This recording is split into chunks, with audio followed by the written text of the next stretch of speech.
Yes.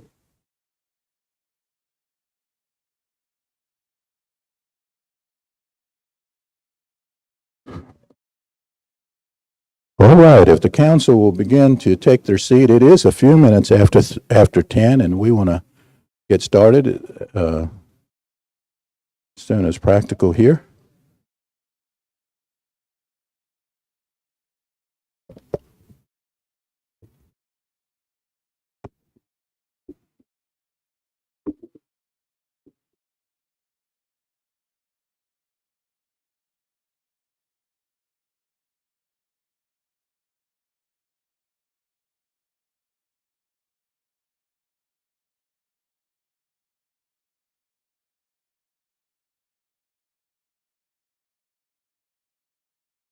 So council, please take your seat.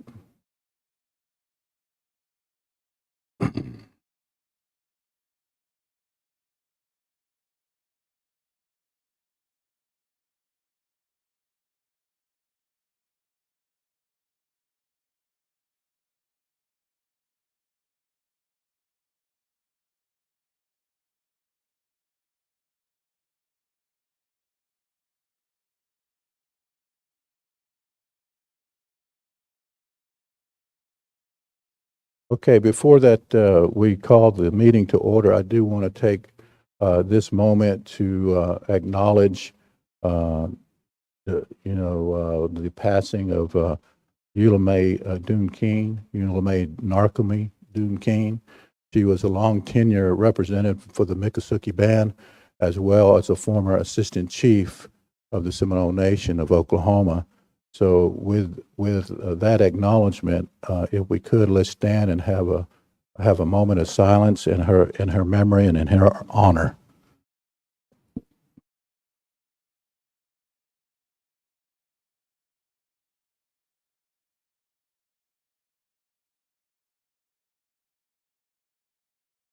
Thank you very much.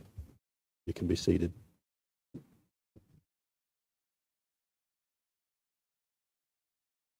We'll call this special call meeting of April 26, 2023 to order, and I ask the secretary for roll call.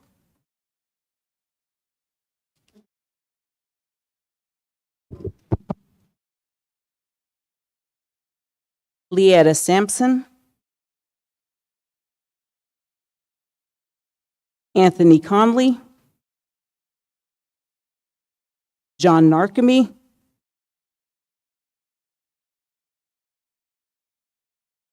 Rena Tiger,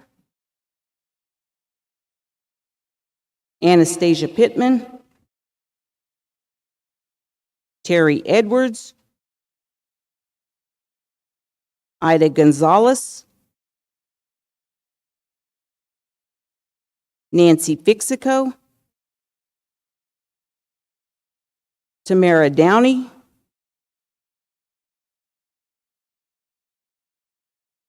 Leon Petit, Joseph Billy, Dolores Harjo,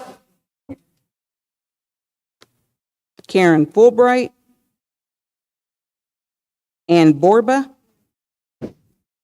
Stephanie Lambert,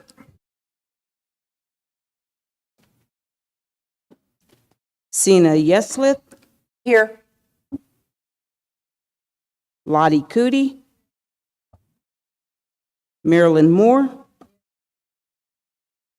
Ella Coleman, here, Shirley Watkins, here, Wayne Shaw, Here. Tiffany Thunder, Here. Catherine McCoy, Charlie Hill, here. Tiffany Cully, Chair, I would like to declare that seat vacant. She is resigned and will be filling that seat. Thank you for that.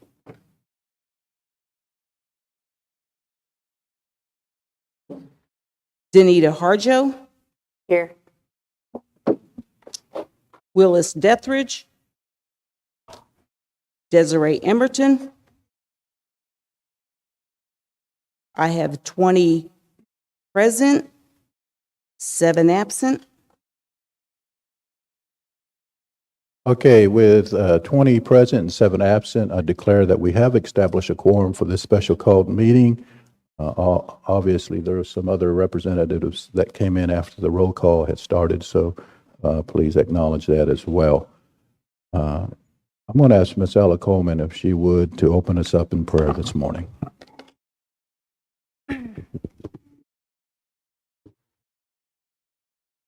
Isagnamasi Putkahowalagachad, Papunga, Ohaya, Nakamoga Gita, Haya Mujanetta Hadam, Pomechad, Manmado Jigaji Dos, Isti Basakibin Abibin, Hayu and Punajors at Chulagad, Ohagito, Hayu Punagades, Kain Hupridagi, when Mahai Anyad, Hayu Chulagayad, Man Hayu Bohoskad, Man Buman Edgichin, Man Hubridagi, Haida, Man Buajitos, Bunagan. Ara hayo en yenak nagatida ujian, naksogi notdoin, homogia nak tukkalegen, magitletska, tukkalgen, man naklubote zanyad, man abokan man jin haidos. Ara yistu mogen hayo en yedzagan. Hubeides yedzagat giltis gudoins, and was a strong one, homogia, hayo yedjiad. Man madoji getji dos, hadam yan nagaftida man spoi binad, hadapon jogon na biyan yad mo, pok methichin, pogidejichin, ayun man, solezana, hilahes. Istri basat kibad man mistegi man manejichin, pok methichin, fikam gidedes, imichin, man hubuiragides, man aboko mojin hayados. Oh, Miko Bukta, Balagad, oh, man, Timadat Gagad, man, Alien Sahoanat, man, Bukka Manchin Hidos, Ubayan, man, Miko Bukta, man, Nakaptido Hoja, man, Avanat, oh, Agidijitsim, Stongo Salagana, more Bukanchin Hidos. Hayes is Spoiban and Hayan, man, Slispungan, Hayun, Ali Bayat. Man madoji getzeros haye isia baget man kaya nagaftida ojiat man madoji getzitos man kailan Seminole lege sabiya na man nak solgin nagaftida ojid solgin nak ageteska ojidos man maneja getchin inmil agetchin sabiya na histungon man omolger ageteska to kalgin man bokunchin hayedos Jesus pujaji Sabote, and Jimmy goes up eight. Amen. Amen. Amen. We have the reading of the minutes of the last meeting. What is the desire of the council?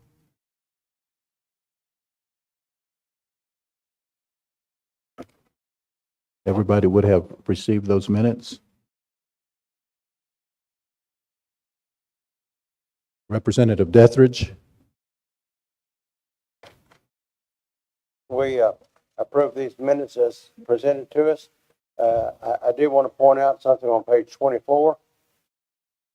And I need to make certain that this is followed up on, so I'll probably just ask this to the Attorney General.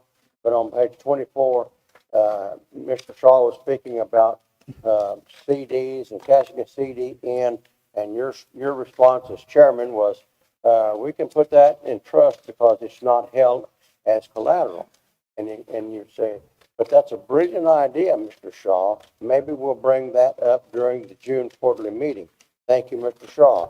Attorney General, we want a resolution drafted for the June quarterly meeting. We want to make certain that we get a resolution to where we can cash a CD in, pay off some properties, and acknowledge that you do think that Mr. Shaw comes up with a brilliant idea every now and then. Well, that specific property is what Representative Shaw was speaking about at that moment, weren't you, Representative Shaw?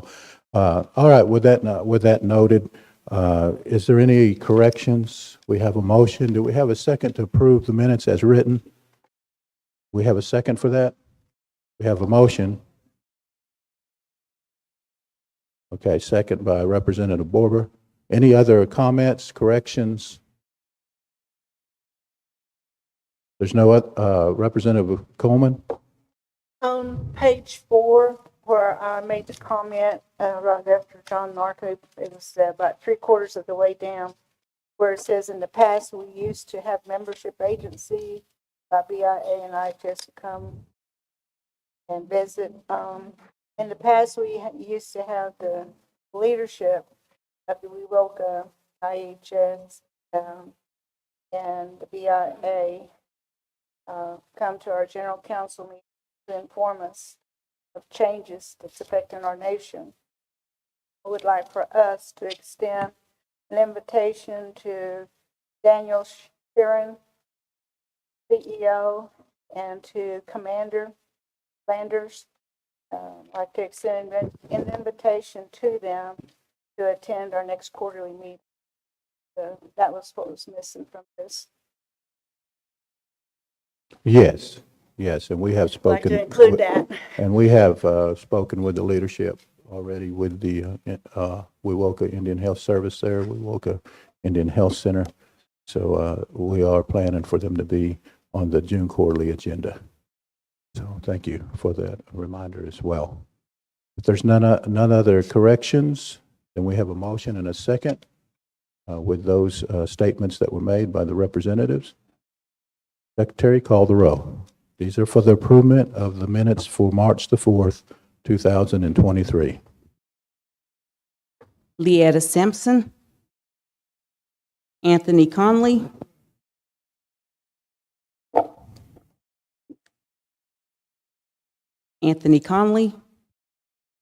John Narkemy, Yes. Rena Tiger, Yes. Anastasia Pittman, Terry Edwards, Ida Gonzalez, Nancy Fixico, Yes. Tamara Downey, Leon Petit, Yes. Joseph Billy, Dolores Harjo, Karen Fulbright, Yes. Ann Borba, Yes. Stephanie Lambert, Sina Yeslip, Yes. Lottie Cootie, Marilyn Moore, Ella Coleman, Yes. Shirley Watkins, Yes. Tiffany Thunder, Yes. Wayne Shaw, Yes. Catherine McCoy, Yes. Charlie Hill, Yes. Tiffany Cully, Danita Harjo, Yes. Willis Dethridge. Yes. I have 21 yeses, 0 nos, 0 abstain. Nicole, Yes. did she call Desiree's name? Call my name. I believe there's 22 present here. So Ms. Emerton's name may have not been called. Is that correct? Desiree. Tuska Harjo Band. All right.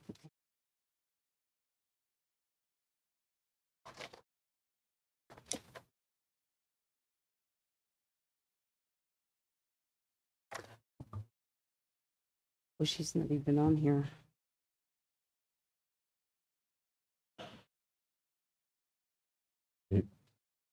With that notification, you can call her name now, and her name will be recorded. Desiree Emerton, This is for the approval of the minutes. Yes. I have 22 yeses, 0 nos, 0 abstain. Okay, with that correction from the original roll call, that'd be 22 yeses, 0 no, and 0 abstentions. So those minutes of March 4th, 2023 have been approved. No unfinished business, no reports of committees.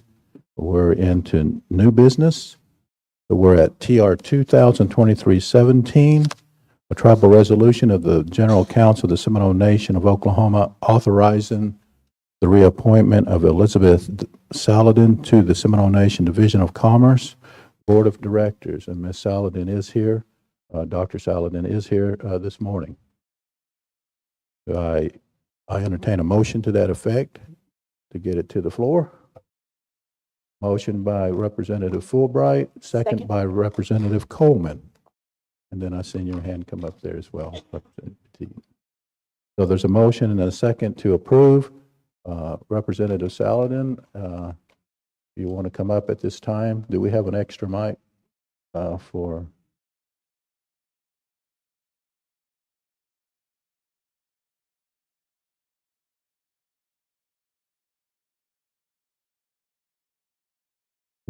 Thank you. I just wanted to say thank you for suggesting that I serve another 4 years. It's been a learning experience, and I'm grateful that I've had the opportunity so far to kind of just jump right in and get to experience the process of brainstorming and developing ideas for the nation. And I appreciate y'all trusting me again for the next 4 years to serve on that committee. Any questions for her before we go to the vote? Question. Representative Deathridge? In the previous 4 years, what has SINDOC done to bring in new businesses to the Seminole Nation? So we do meet monthly for our board meetings, and we meet both for the SINDOC board and also for SNS afterwards. So each month we have discussions, and we follow up on different things that are being worked on. It does seem like it has been a slow process on some projects, but it's good that we have a new, I think we have fresh minds on our board with Mr. Hardrow and Mr. Ferrani also being on the board now. And so I'm excited about what we're going to be moving forward to. I don't have a list of things that we have done in the past 4 years, though, to answer your question today. Okay, I'm about 3/4 hard of hearing, but that's Oh, besides so the point. The question again is, Yeah. what businesses has SINDOC asked or directed, not directed, but brought to the council for approval for a new business, or has there been? Yeah. So one of the things that we have been working on since I've been involved was our project with the Intertribal Buffalo Council, and working on getting Buffalo. Leon Petit has been working on that and helping advocate for that. So that's one thing that we have not given up on, and we're still working on. And then we have created another umbrella company called Poxy Hyeta, and we've brought that to the council. And so that's also been kind of a new exciting kind of start to therefore be able to open and create more ideas underneath that umbrella policy, or not policy, I'm so sorry, umbrella company. So those are the two things that I think that are most exciting that we've done.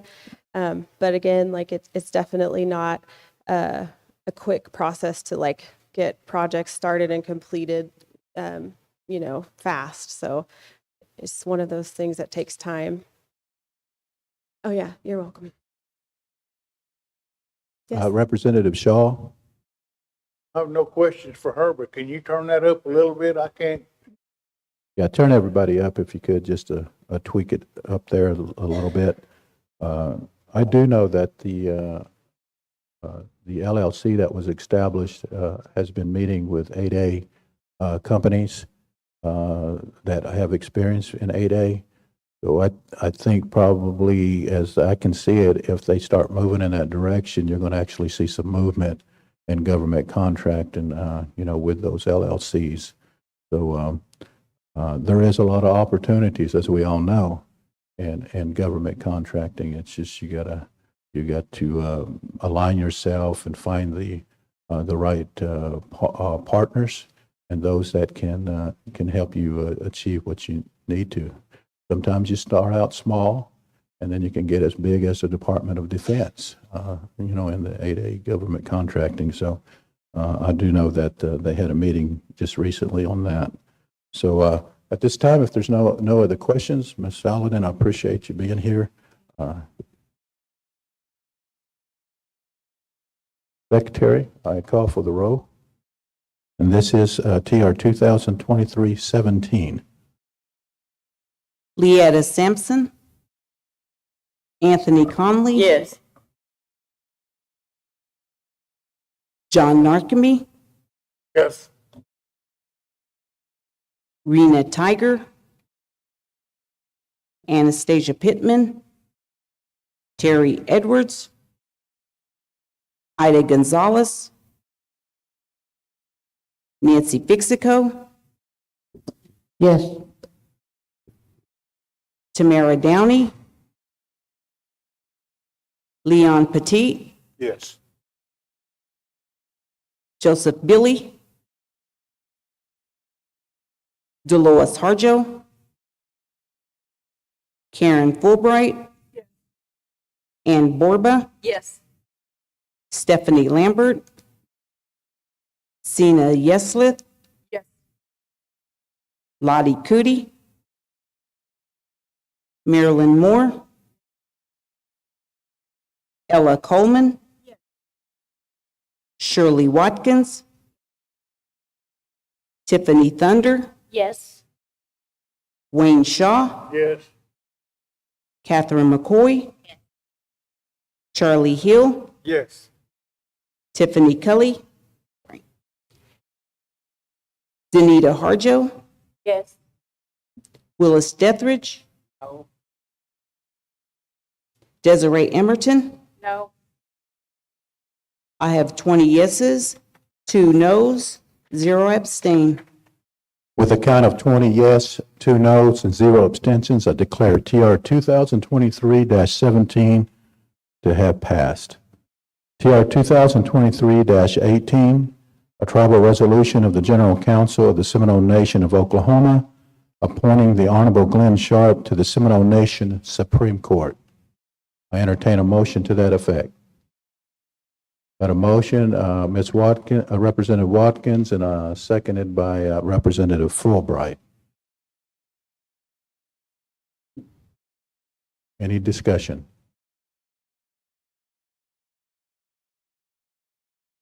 No discussion, Secretary. This is for TR 2023-18, and this is appointment to the Supreme Court of the Seminole Nation of Oklahoma. Secretary, call the roll.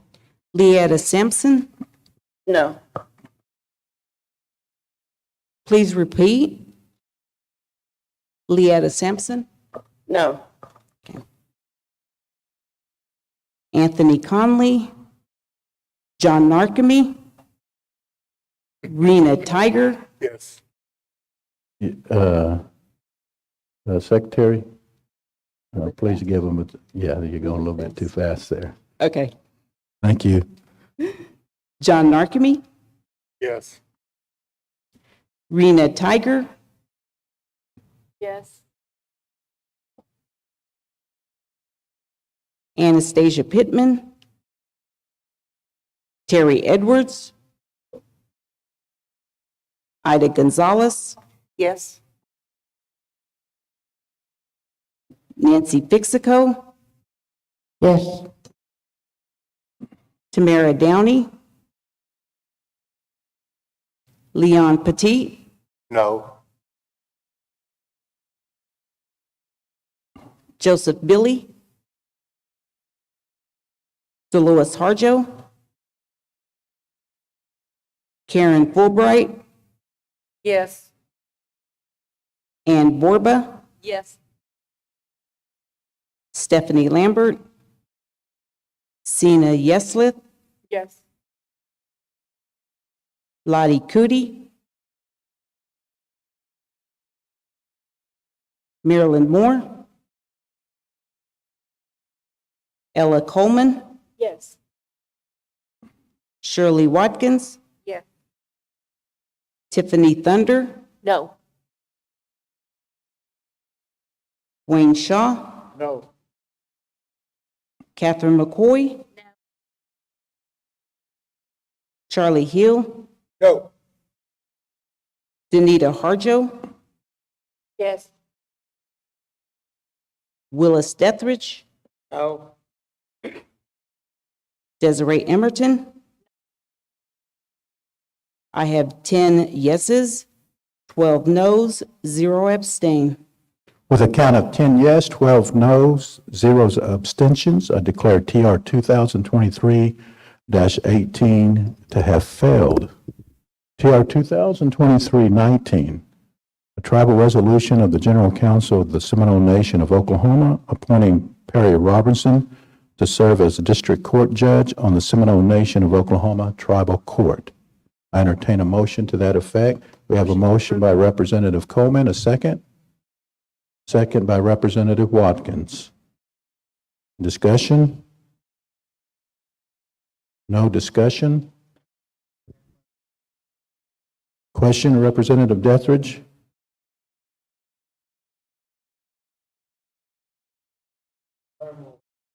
Will commence on April the 24th, 2023, is that correct? Is that like Monday?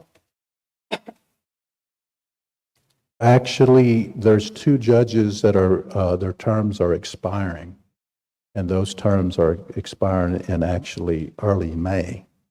So if these two appointees to the district court are approved today, they will go in, they will go and take their seats after the expiration of those other two judges.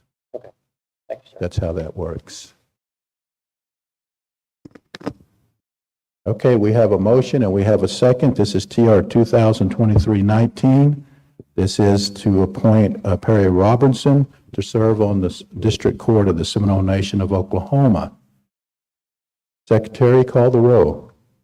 Leetta Sampson, Yes. Anthony Conley, John Narkemy, Yes. Rena Tiger, Anastasia Pittman, Terry Edwards, Ida Gonzalez, Yes. Nancy Fixico, Yes. Tamara Downey, Leon Petit, No. Joseph Billy, Dolores Harjo, Karen Fulbright, Yes. Ann Borba, Yes. Stephanie Lambert, Sina Yeslith, Lottie Cootie, Marilyn Moore, Ella Coleman, Yes. Shirley Watkins, Yes. Tiffany Thunder, Yes. Wayne Shaw, Yes. Catherine McCoy, No. Charlie Hill, No. Danita Harjo, Yes. Willis Dethridge, Desiree Emerton. Yes. I have 15 yeses, 7 noes, 0 abstain. With a count of 15 yes and 7 no, 0 abstentions, I declare TR 2023-19, the appointing of Perry Robertson to the Seminole Nation District Court to have passed. TR 2023-20, a tribal resolution of the General Council of the Seminole Nation of Oklahoma confirming the reappointment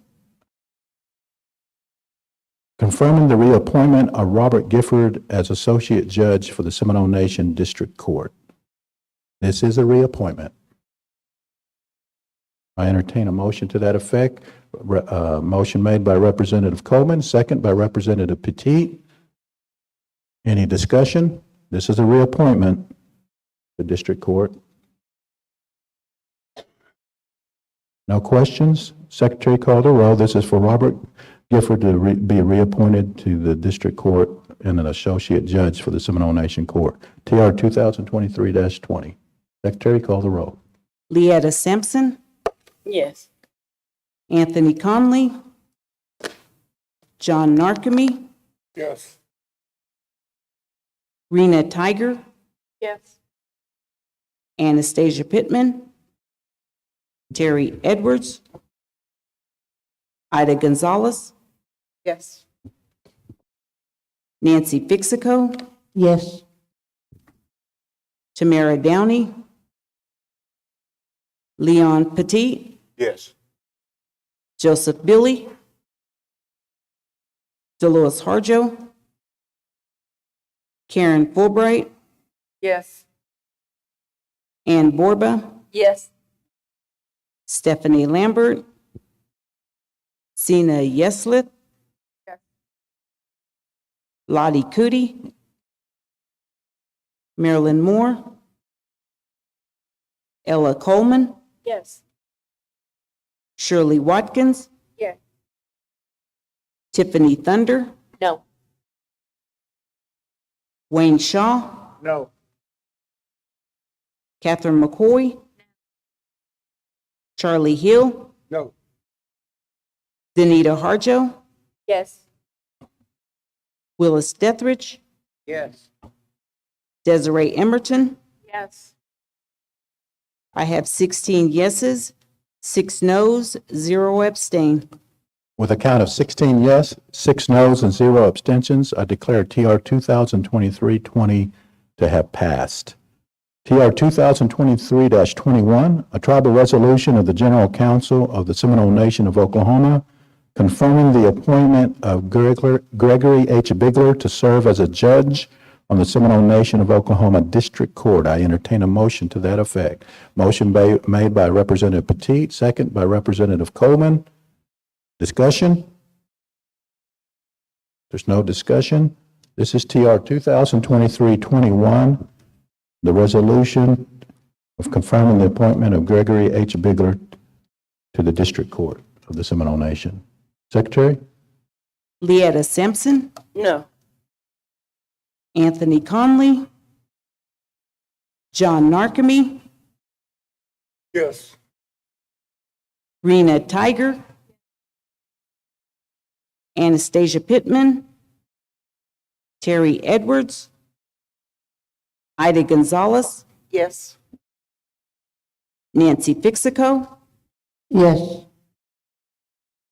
Tamara Downey, Leon Petit, Yes. Joseph Billy, Dolores Harjo,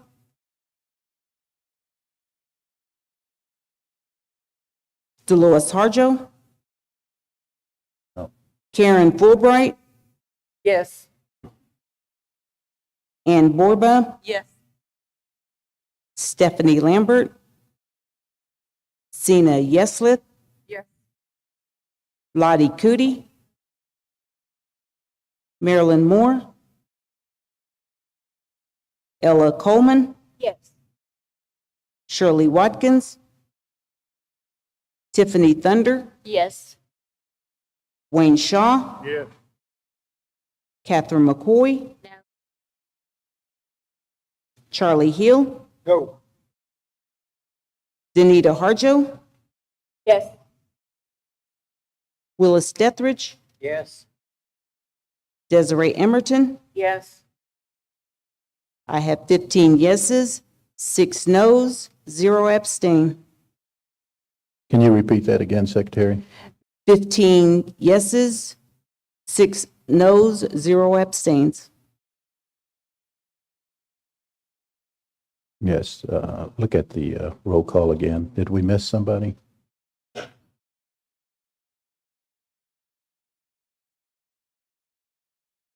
Yeah, I see it.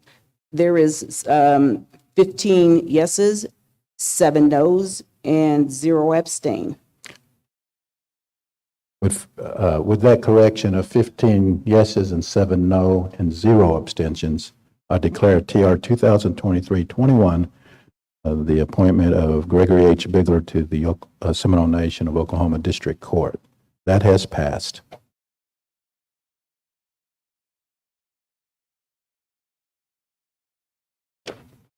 TR 2023-22, Mr. Dethridge, did you want to read this one?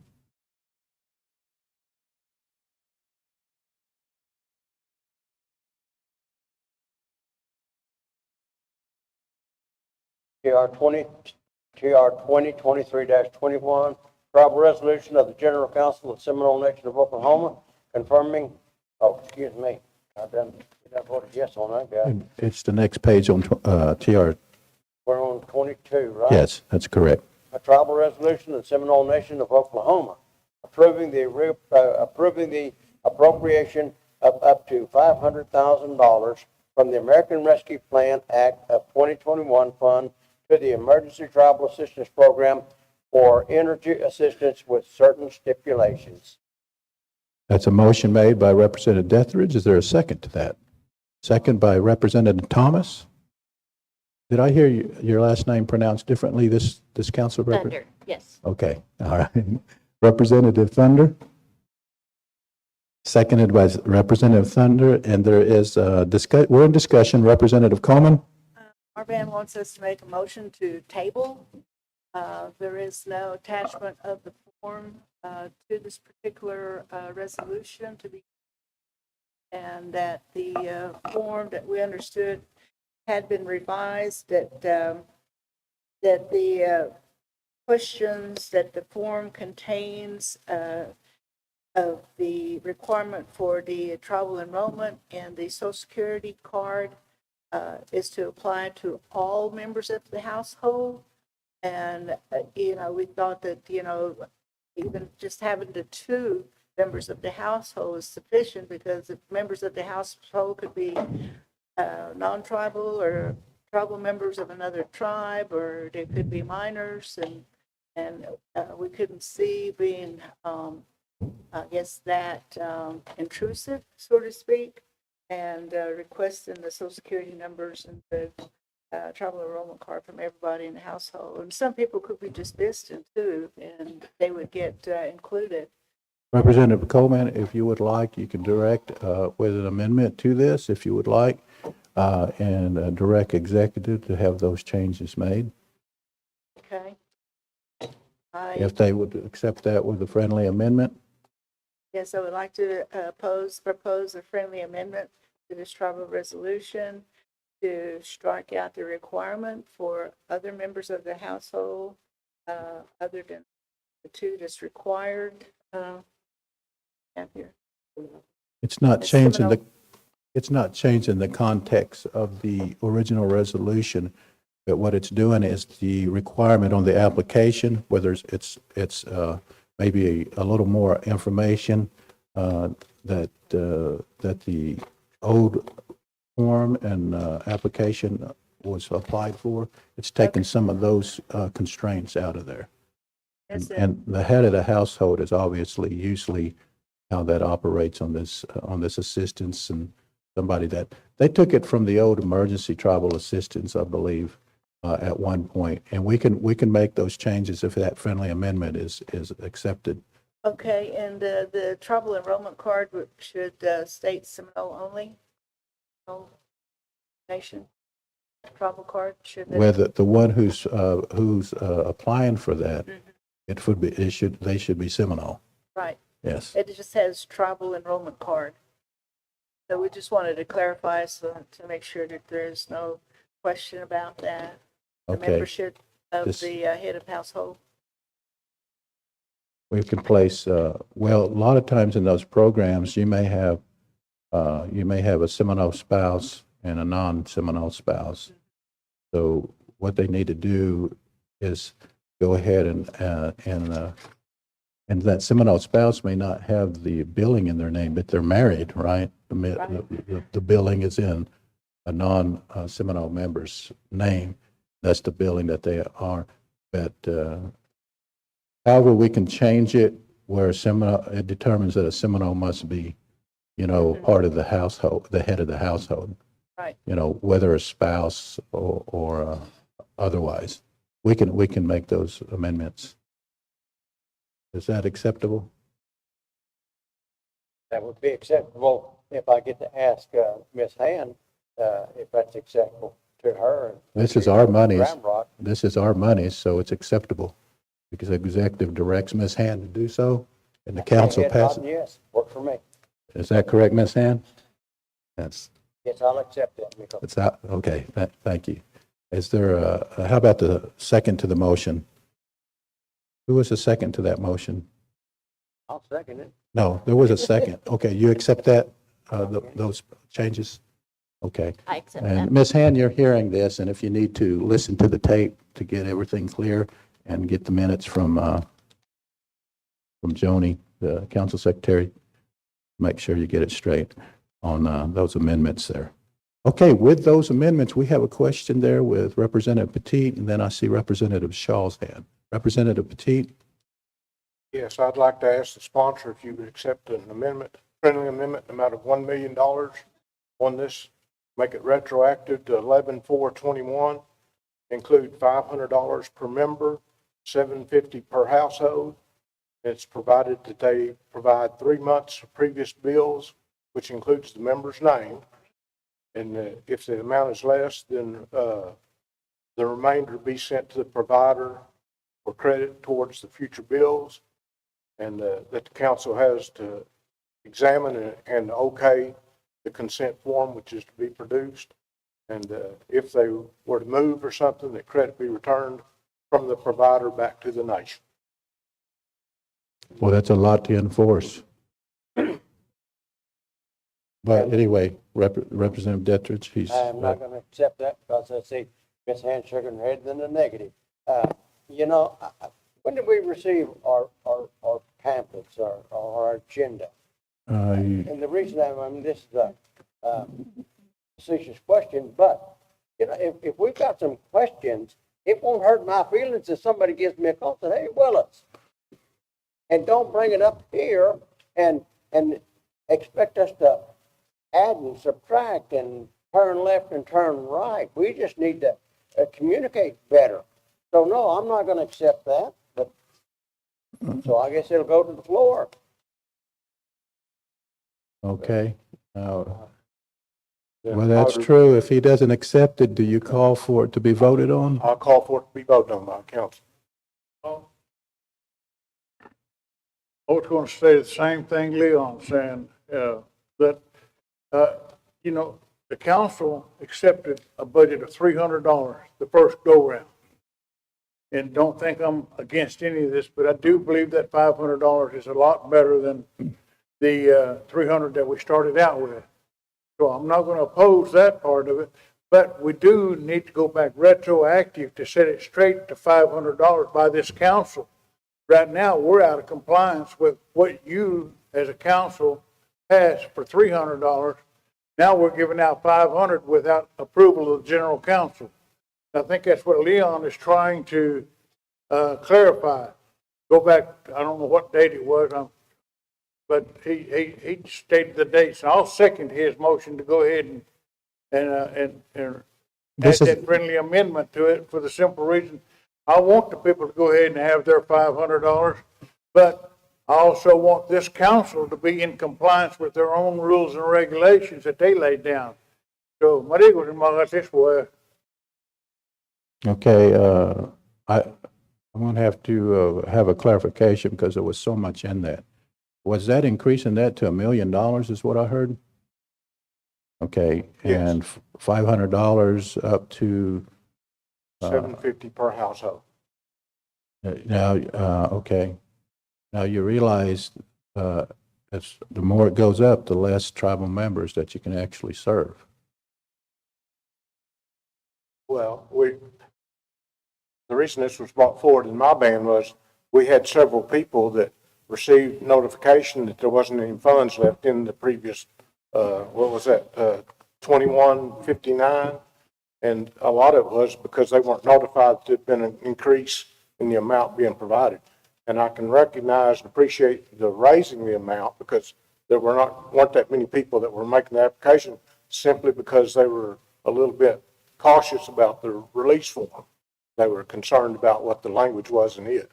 And I think before we even considered this, if it's ever voted on and accepted, that the council, it is their duty to go back and look at these forms and make sure that this is clear to the members so that they know what they're signing their release for. that was a concern that many of my band had. Mr. Petit, do you have what you stated and you want the amendment to be voted on at this council? Do you have that in writing? Yes. I Could have you bring that to me, please? just a little field note. I would appreciate it. Thank you very much.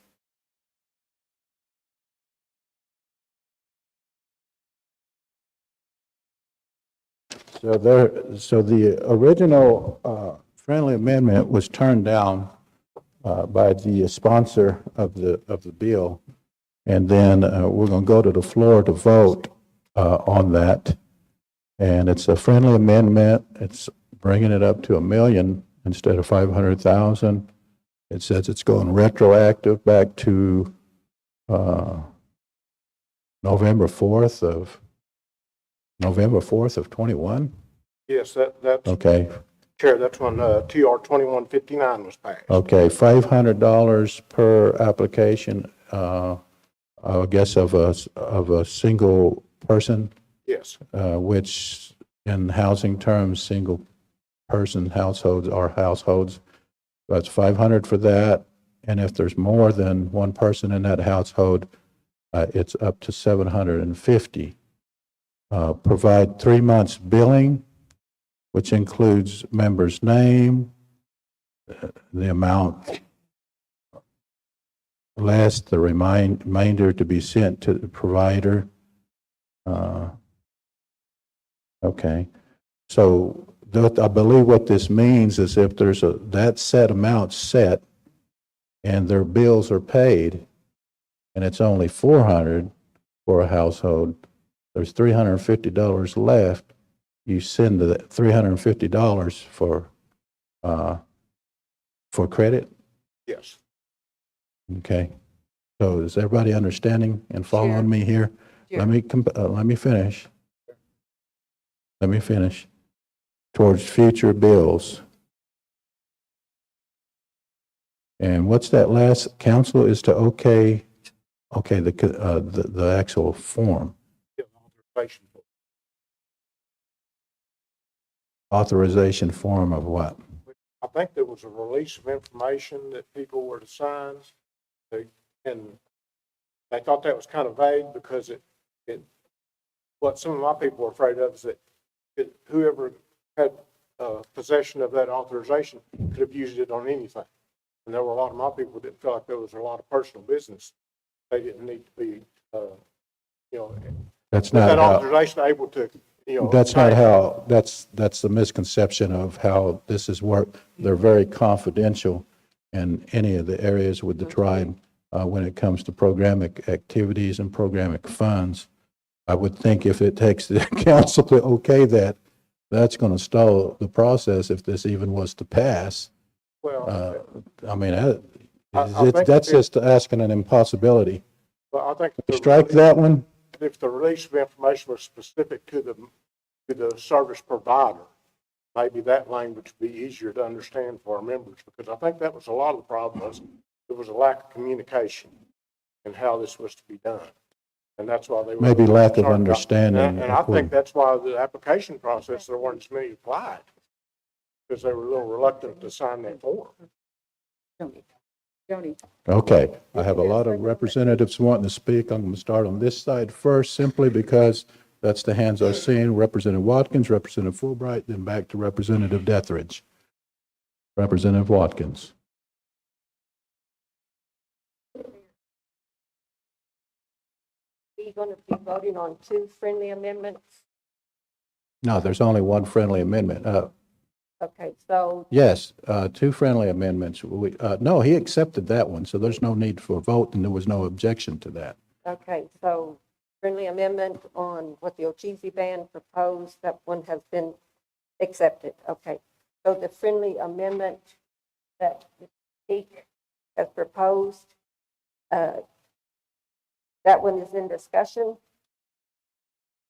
Well, there's a motion and a second to take this friendly amendment to vote. Okay. So we are discussing it. You're there, and then Okay. Fulbright, and then Representative Deathridge. Okay, so I'm sorry that I'm still learning on this, but I believe that we will table that friendly amendment of the amendment number 2. We need to discuss that back to our band. I never heard of a table of a friendly amendment, Well, but that's what we're going to propose. that's what you're asking for. Yes. Representative Fulbright? First of all, I agree with Representative Dethridge on the discussion before we get to these meetings to have, if you got questions or you want to change these resolutions to get with the sponsor, we have our portals available to do that. And I don't really see any discussion being utilized on there. Try to move forward on these resolutions, move the tribe forward. I understand your concerns. I don't object to them. But you're kind of putting the bands in a predicament when they go to their band meetings and those aren't discussed. They're voting on what's on the agenda. And I know you're all on this, you know, you got to do what your band says, and then you get to the floor and you get all this additional information, and the whole thing is changed around. So how do you justify to your bands that you didn't vote what they said? You know, you did something else. So if in the future, if you got these kind of, that's a lot on amendments to do. Get with the sponsor. Let the other council know what your ideas are before this meeting. And also, I believe Ocheesy tabled this and there was a second. There's no table on friendly amendments. No, on the original resolution. No, they didn't. They asked for a friendly amendment. First, she said she was going to table, No. and then she didn't get a second right away. So I asked her if she would consider a friendly amendment, and then she stated her friendly amendment, and Representative Dethridge accepted it, and then a second to that original motion accepted it. So that's a form. That's the form information. So we with that exception, we changed that at executive level with the program director, and she's really taking notes too. So. And also, whatever that form is, when this is all said and done, could you send a copy to the council so we can know ahead of time what we're telling our bands? Because this whole thing has changed. Well, actually, I think what Ocheesy actually did was just make it a little easier for the tribal membership to apply for this assistance. So we're at the voting on that amendment that Representative Petit made, and it was seconded by Representative Shaw. Representative Shaw. Yes, I'm I'm going to sorry. clarify something here. I Let's was get back to you. mistaken in what I thought I heard. What I wanted to do was clarify that this council did not approve the $500 to begin with. You only approved $300. That's what I was trying to get straight. Now, the other thing is, I cannot, and I'm going to, and I've told Mr. Petit, I'm withdrawing my second. That'll clarify some of it first out for y'all. But I do agree that they should get at least a 500 with credits. I'm not in it for anything else, but to make ensure that and to protect this council saying, okay, we'll pass it, $500, making it retroactive back to when y'all first, whatever TR it was that was passed in the past. So therefore, that should clarify a little bit of it for you. So I'll You're back- withdrawing your second to go to a vote on that particular friendly amendment. Mr. Petit is still there with his friendly amendment. Is there someone that seconds that friendly amendment? Representative Shaw pulled it. His second.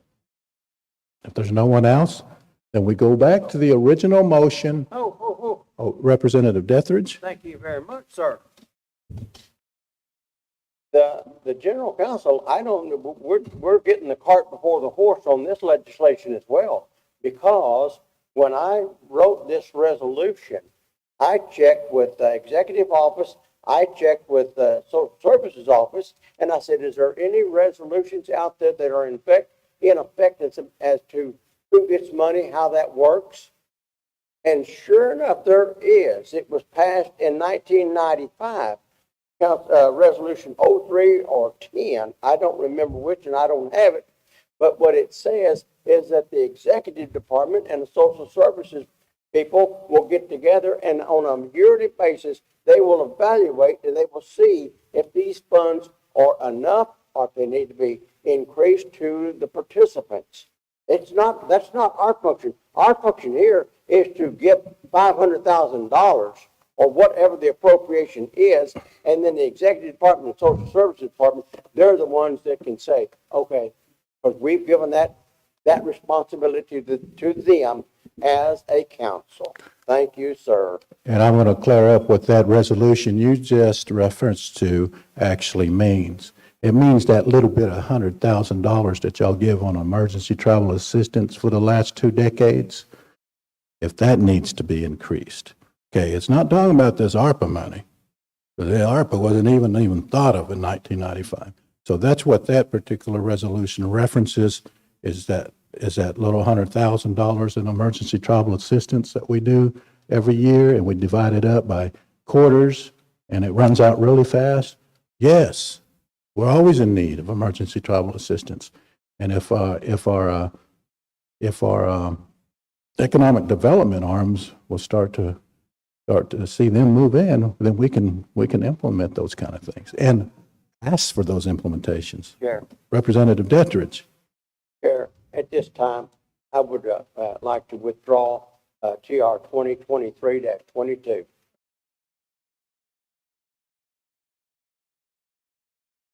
Somebody else wants to support it, great. I see the social service person saying, hey, it's getting too convoluted. I can read her mind from here. First of all, if you want to withdraw it, that's fine. But the clarity was this. You accepted the friendly amendment from Ocheesee Band, and that's where I was going back to the original resolution with that amendment. And that's very clear. There's no doubt about that, because I was fixing to clarify before we go to the floor. Do you still want to withdraw it?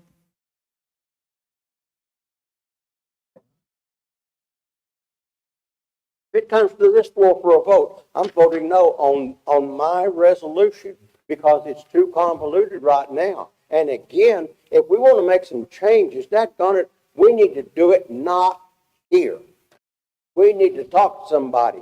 And if the sponsor agrees, then it's a smooth operation. It can't come before this council and people start saying, well, back in 1970, Sir, you know, like I just sir, did in 1995. The only changes that was Do whatever done. you want to, Miko. Are you withdrawing it? Okay, but you're not withdrawing your motion then? Okay. Okay. Representative Shaw. What does that do to her friendly amendment? Well, he withdraws the whole thing. Her friendly amendment is not tagged on there either, because the original motion has been withdrawn. So we're going to move on. Okay? I think y'all should take care of business though, because it's not convoluted. And even if that director is shaking her head, I understand exactly what's on the floor at this time. And you hadn't given me a chance to clarify it, because I was going to explain it to you, what was on the floor. And that's the duties of the chairman to do that. And that's what I was fixing to do, but it's withdrawn. It's withdrawn. Unless somebody else wants to sponsor it. Representative Narcomi.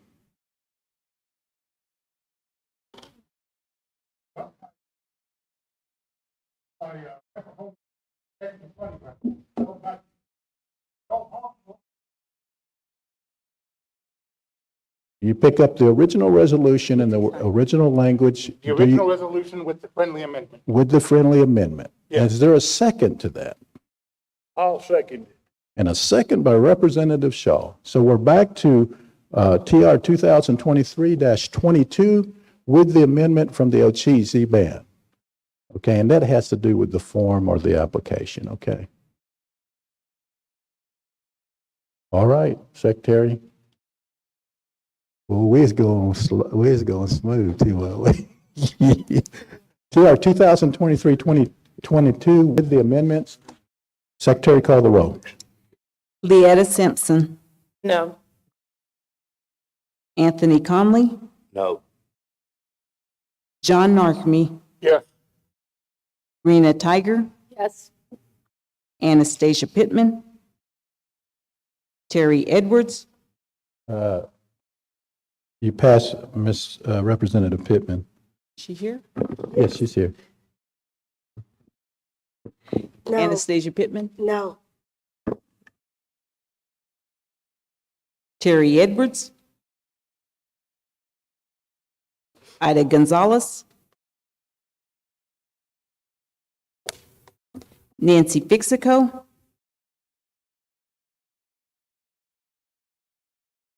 Yes. Tamara Downey? Leon Petit? No. Joseph Billy? Dolores Harjo? Karen Fulbright? Yes. Ann Borba? Yes. Stephanie Lambert? Sina Yeslith? Yes. Lottie Cootie? Marilyn Moore? Ella Coleman? Yes. Shirley Watkins? Yes. Tiffany Thunder? Yes. Wayne Shaw? Yes. Catherine McCoy? No. Charlie Hill? No. Danita Harjo? Yes. Willis Dethridge? Chair, before I say yes or no on this, are we voting on, this legislation, $500,000, and the friendly amendment that Yes, the OGZ band That's it. agreed to? That's the only And that thing. our social services gave the nod to? Are we voting on that? that's what we're voting on. I'm voting yes. Desiree Emerton? Yes. I have 14 yeses, 10 noes, 0 abstain. With a count of 14 yes and 10 no and 0 abstentions, I declare TR 2023-22 with the amendment to have passed. We are at TR 2023-23. A tribal resolution of the Seminole Nation of Oklahoma approving a one-time appropriations of up to $500,000 from the American Rescue Plan Act of 2021 funds for the Kanawha Tribal Facilities Water Infrastructure Development. We do have a project coordinator for the new childcare that's being developed there, and she is here. I think IT probably has the things ready. Is there a motion to that effect to get it to the floor? Here, since I'm sponsoring this, I'll make that motion. Made a motion read by it. Representative Fulbright, seconded by Representative Borba. Ms. Stokes, if you would, this is Yvonne Stokes. We call her Lee.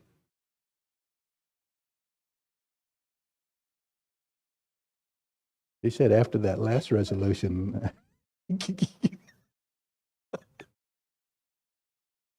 There is a motion and a second, so we're in discussion. Representative Dethridge. Now, what is your name? Lee. L-E-E, Lee? Lee, yes, sir. Work for me. Lee? This proposal right here for $500,000, where's all of the funding coming from? Or maybe that'd be a question to Miko. I She's can the answer. project coordinator. Yes. I can answer it, but I'll let her. Okay. You can follow me up if I say something wrong. Some of the money, most of the money is coming from the child care daycare center. They have a lot of the money, and this is just half. They're going to cover half of it. That's where the money's coming from. And we also have another fund for the Head Start that's right next door, that's already there at Kanawha. And they have about 600,000, I think, that they were going to use for their plumbing. So we're going to take a portion of that also to help with the funding. A question I have is this picture picture y'all got on the back page. I personally don't think we need a 100-foot water tower with a picture of Seminole family on it, when a 32-foot water tower that holds the same amount of water apparently will be half the cost. So That's the problem that I have, and I don't really know whether $500,000 from the ARP funds is going to be enough, because when you look at this proposal, you know, it's talking about all of these extras. And if you see what the extras are, uh, site procurement, engineering fees, soil testing, rock excavation, distribution line, all of those are extra. So That's correct. we've got enough money if $500,000, if we appropriate $500,000 from ARPA, the rest of the pot comes in, then will we have money, additional monies for, I mean, will we have enough money for all of these extras, including that 100-foot water tower, or do we need a 32-foot water tower? We do have enough money to, after the pedestal or the water tower or the water tank, whichever one we vote on, after it is built, we do have enough money to do the transmission lines back down to the new daycare center and for any future development out there too. You know, we do have enough money to cover that. All we're asking today is just coverage for the water tower or the water tank. That's all we're asking for today. Chairman asked the council, because Chief Palmer's not here, Assistant Chief Palmer's not here, so he can't come and take this seat, but I want to come to the floor so I can clarify some things as well. Okay? That's what I'm doing. I'm sorry? That podium's not going anywhere. That thing's 200 pounds. Nico, clarify this for me. Are we going to be voting on a 100-foot water tower or a 30-foot water, or 32-foot water tank? Or do we get a choice in that matter? Or is that something that you've decided on because cosmetically it's really gonna look good? Well, no, I think what actually is the concept here is that everyone knows that that particular sector of Conowall has several wells on that site. But on that site, if you can bring up that one page, do you have access to the site where it talks about the wells are inadequate? map. And we're on the verge of the one well just totally going out, and we won't have water for anybody, you know, eventually. But the idea is this: you're getting it at half price because childcare from the federal agency already said you can do it. So why not provide the water that can actually cover the whole sector and potential future development? Now, funding agencies usually don't do this kind of thing. They normally don't say, hey, build what you want, you can pay half of it out of the federal funds. They normally don't do that. But we had a series of meetings with them, and it's A-okay, it's fine. So while we have the opportunity as the Seminole Nation of Oklahoma to be able to expand our water abilities at that location, because I'm considering there's some back land back there, if the council approves it, because it's land, you know, Conowall needs housing. There's no reason why we couldn't say to housing, the next Indian housing plan, you start planning housing for the South. Conowall, Sassacua. We got 60 acres in Sassacua. The Seminole Nation does that we didn't have a few years ago. It was donated to us by my junior high social studies teacher. So there's things we need to start, you know, planning for those types of things. This water tower, you will never be able to get one again. You will. No, you won't. You won't be able to get it. But I understand your aesthetic point of view. But it will be, we're hoping to put, you know, like cell towers and that cell mechanisms on top of the big one. That's why we looked at the tall one. So there's other things that will come out of this just besides water. So it's more bang for the buck at the time, is basically that we don't have to put any kind of markings on it. We can leave it plain. But that was just the concept that was being presented. Representative Detheridge. On page 3 of this proposal, in this book right here that we all got, gallon capacity, 50,000 gallons. that'll be a $450,000 price for a standpipe of 32 feet. So a 50,000 gallon standpipe will cost us $450,000. Or we can get a 100-foot water tower that still holds 50,000 gallons, same amount of gallons, and we can pay twice as much. It's $900,000 for this stand-up. I don't care if Leon Musk was giving us money. I would not want to double the price and we're buying the same amount of gallons. This is just cosmetics. A 100-foot water tower is cosmetics. And if you say, no, it's not, we can get one that holds 750,000 gallons. You can get the same one for 750,000 gallons, whatever, 75,000 gallons. You can get a standpipe for that as well, but it'll always be twice as much if you get that tall tower. That's all I'm saying. I want to support this. Our band wants to support this. Our band wants to see that area grow, but I don't want to waste money. I don't care who's giving it to us. It's not a waste of money. Thank you, sir. But this water tower that's proposed on the back page, that is a way of enhancing tribal identity. I mean, it lets people know Seminole Nation is here. You know, this is our land. That's just another way of saying, hey, we're here. That's what that's But your about. point's clearly taken. Why don't we put it on the radio? We're here. We got a 65-foot water tower right up this way. It's got Seminole Nation written on it. I saw that, yes, and it's painted over.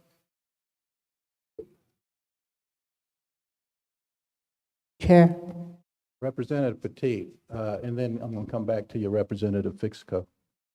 Representative Petit. Sure, I understand you and Lee's point on this thing. I think one of the things my band didn't understand was the figures that we were provided. And once again, there's information that we've learned today that we didn't have whenever we received our information to take to our bands. I agree wholeheartedly with the illustration that was provided by Mr. Zimmerman and stuff on that. It's also another revenue source that in the event that we ever get on the telecommunication systems or something like that, maybe we can rent it out and receive some income back through that. I can see that aesthetic wise. My whole deal is back to the development of that corner. We have potential Sendoc establishing a greater, convenience store in that area. Our biggest concern is the children of that school, because right now we don't have adequate fire protection for those children. Don't. I mean, this is set out right here in this piece of paper right here. The safety of our children, and we also have another revenue stream there in our casinos that needs to be protected also. If there were a fire today, we're essentially, succumbing to Bean Fire Department, the Commonwealth Fire Department, Sassacua Volunteer Fire Departments. We need adequate water supply at that system. But, like I said, he's explained today some of these other deals are. Me, I would have liked to have seen it, the amount raised from 500,000 to, and that was our concern, was the figures with this 800 to $1 million in tower and 10 foot of water pipe coming out of it, that wasn't going to be adequate. Now that she's explained there's other funds available for it, that's a mind changer for me. That's a decision that I hope my band can Yeah, live with and we me do when have our I- environmental health director here today. Obviously, and this is what I want to say, and I'm going to call up a question. It's that for that area to be able to be substantial, and I understand the aesthetic point that Representative Dethridge made, but we're trying to get the biggest bang for our buck when somebody else, a federal agency, is paying for half of it. So that will actually be sustainable for whatever takes place. I will say this, and I think our environmental health director will attest to this. It's possibly we're going to be left without any water. We don't take some action, and we don't want that for the business. We don't want that for the casino. We don't want that for the children, and so that's where we're at. Representative Moore. Representative Borba and Representative Dethridge. Yes, we've talked to Ms. Postoke on this, and the Child Care Funding Agency would pay for the tower 100%, the entire amount, but they would be the only entity to use it. So that's why, you said we could use half, and we could pay for half, and the Seminole Nation, could use it and feather, but I just thought the council should know that information also. And that's true. There's limitations if we build a real small standpipe, and it only takes care of childcare. But they gave us that option. I'm talking about the federal government. When we brought it to them, they said, build what you want. You can pay half with childcare funding. And most people don't realize this. But there was a lot of money in childcare when we came into office because stuff wasn't being taken care of. And I hate to go into it, but we almost lost that Cornwall Center. And we're trying to expedite things. And I will share this. And we're not building it for this purpose, the child care, but we need it, obviously. But the thing of it is this, is there's an additional space that's for the children, but can secondarily function as a public space as well. That's going to be built at that location. We took the community center away, and I say we, the Seminole Nation did, and made it into the child care and the Head Start.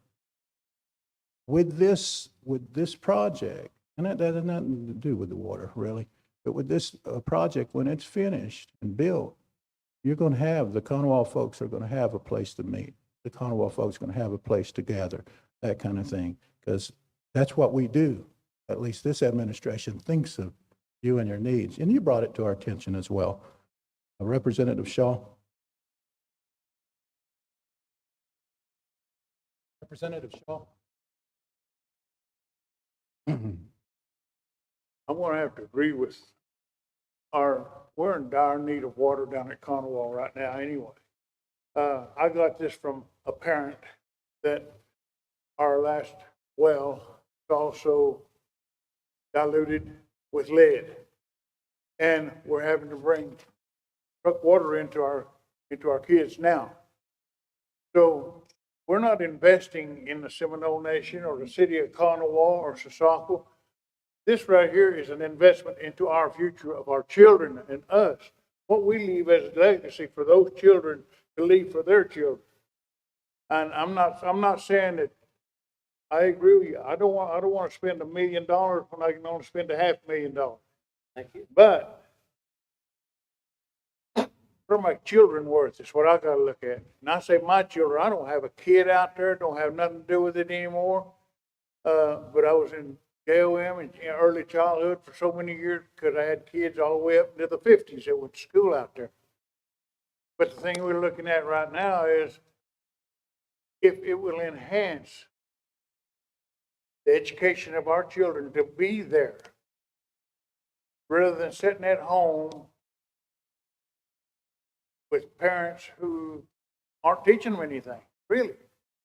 I'm just as bad because I don't sit there and sit down with my kids. I help them do their homework and that's it.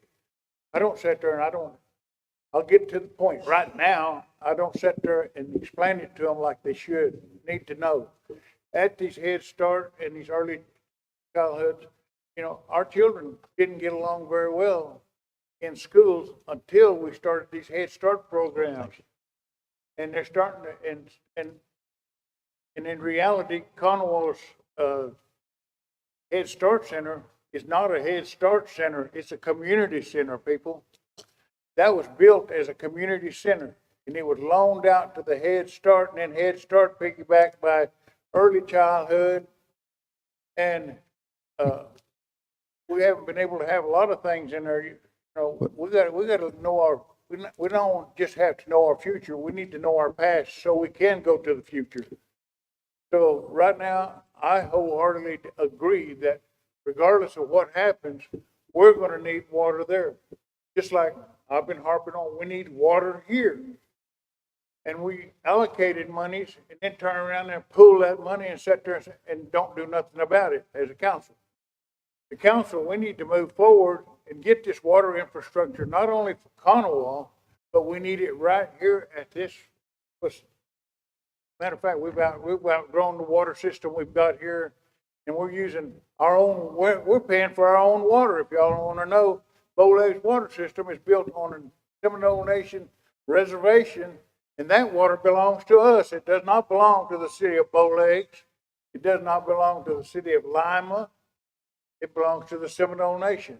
But we have not even exercised our right to sovereignty and do those things. But right here is a chance for us to get something going. So therefore, I'm going to side with anybody that's for it, because this is something that is dire need of not just our children, but we have. What happens if somebody gets E. coli from one of these wells at our gaming facility, at our little I don't know, pit stop, I guess you'd call it, that little hole in the wall over there that they call gas station. But our children are there. That's one of the things that I'm wanting to protect. We got to think ahead of time. We can't think about today anymore. Some of us are getting over on this side where when we were young, we didn't think like that. I was one of them. But I'm looking at the future, so therefore, I'll stop there. I want you to know that I full-heartedly support this. Our band wholeheartedly supports it, but we're the only representation from the south side of this county, our reservation. There is nobody. Well, you're from Ada, but except you're Okay, Representative Shaw, we have Representative Dethridge. Thank you, Representative Shaw, for your comments. Representative Dethridge. Chair, I'm gonna yield the floor to Nancy B. If you promise that, I can speak right after Nancy B. Yes, She's had her hand up as long as anybody has. And I apologize for that, Representative Fixico, because of where you're at. Sometimes my eye goes here and here and just goes over this floor. Representative Fixico. I like to say that's been on the back burner for a long time. The money's been here. We almost lost it. We have plenty of money. Child care is a business. That's the only one that's making money. And they make good money to care for those children. That's a need in Conowall. And what they're proposing is something that will help the other foundations we got out there. And the water is a need in Conowall. It really is. If you're here, you'll see. And you hear these stories, you go there, it's there. But that will help our nation in a better way too, helping our people. That water is very important. And that money is there. Child care has done a lot. They make money. They try to help and share. And it's a good program. That's the only one that makes money. So, when they say they have money, they do. And it's been sitting there for years. Nothing was done last administration. And it's there. All we have to have somebody go in and start working on this. We have somebody now. We got to go forward, like you say. If we're going to sit here and fight about things, we should talk about this because it's a need over there.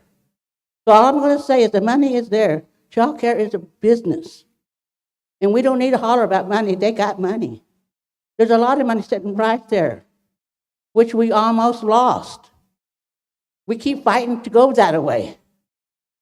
And I just want to say, my last word, we need to do this. This is an opportunity. Madam.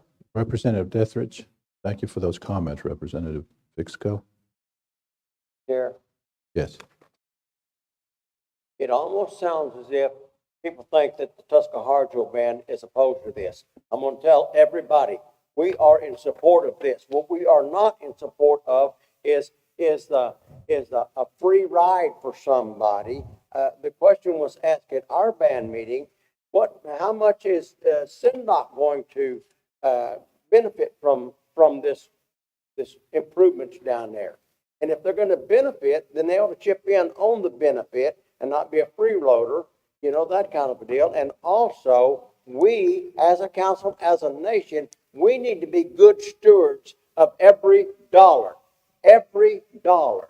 And a 100-foot water tower as opposed to a 32-foot water tower that holds the same gallons is a waste of $450,000.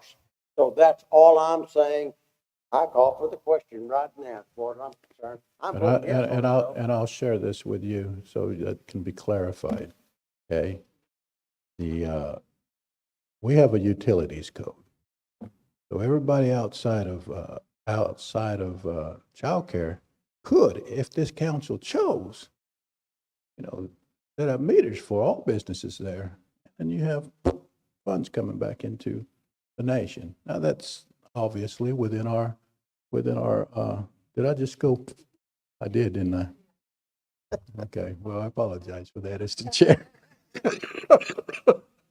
But I bet we could do that if that's the desire of the council for those businesses. So they won't have a free ride if the council doesn't want them to. Okay, Secretary, call the question. Or I call for question.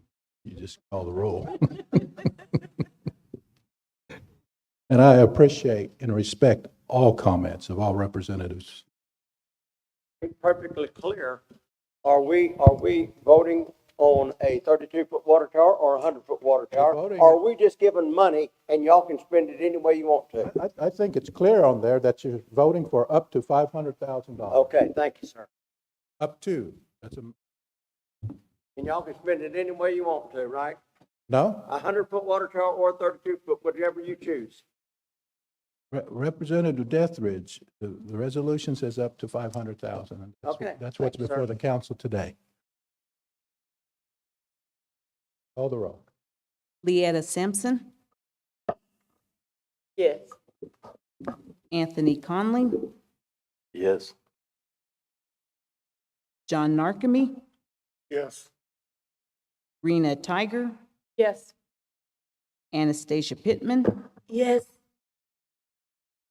Terry Edwards, Ida Gonzalez, Yes. Nancy Fixico, Yes. Tamara Downey, Leon Petit, Yes. Joseph Billy, Dolores Harjo, Karen Fulbright, Yes. Ann Borba, Yes. Stephanie Lambert, Sina Yeslith, Yes. Lottie Cootie, Marilyn Moore, Ella Coleman, Yes. Shirley Watkins, Yes. Tiffany Thunder, Yes. Wayne Shaw, Yes. Catherine McCoy, Abstain. Charlie Hill, Abstain. Danita Harjo, No. Willis Dethridge, Yes. Desiree Emerton. Yes. I have 21 yeses, 1 no, 2 abstain. With a count of 21 yes, 1 no, and 2 abstentions, I declare TR 2023-23 to have passed. And the environmental director was here, and she could have brought up the fire suppression and all that kind of stuff, and we didn't even talk about that. And that requires height as well to have good fire suppression. So, Sure. and we should have talked about it. Thank you very much. Representative Deathridge. Here's a fine example of what we do as a council. We appropriate money to an agency, to anything like social services, and then everybody has their own right to choose what's beneficial for them. So I really don't care. I do care, but so I lied a little bit. I care that I figure we're gonna get a 100-foot water tower, and that's okay. But what I'm saying here is that we appropriate money, and we can't necessarily tell somebody how to spend it, but be be good stewards, is all I'm saying. I think social services tries to be a good steward and tries to spread their dollars out as well as they possibly can. I believe that. I think that some of their stuff is, you have to jump through too many hoops, but that's their business, and that's not necessarily my personal business. So that's where I'm at. We are on, TR 2023-24 is withdrawn. TR 2023-25, tribal resolution of the General Council of the Seminole Nation of Oklahoma approving the appointment of Lottie M. Cootie to the Intertribal Council of the 5 Civilized Tribes. And I entertain a motion to that effect. Leon makes that motion. Is there a second? There's a second by Representative Thunder. Okay. We're in discussion. If there's no discussion, Secretary, this is for Resolution 2023-25, appointment to the Intertribal Council of the 5 Tribes, Ms. Lottie M. Cootie. Secretary, call the roll. Leetta Sampson, Yes. Anthony Conley, Yes. John Narkme. No. Rena Tiger, No. Anastasia Pittman,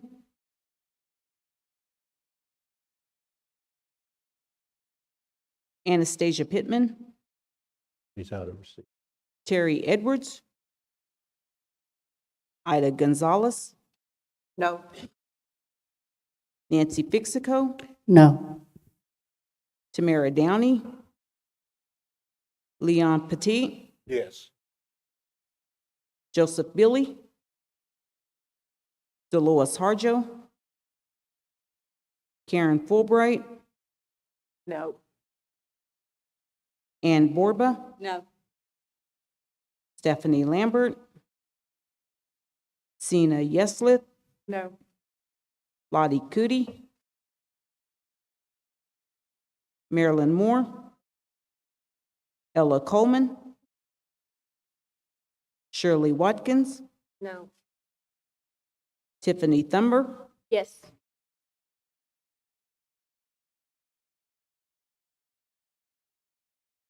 Wayne Shaw, Yes. Catherine McCoy, Yes. Charlie Hill, Yes. Tiffany Cully, Danita Harjo, Yes. Willis Dethridge, No. Desiree Emerton, No.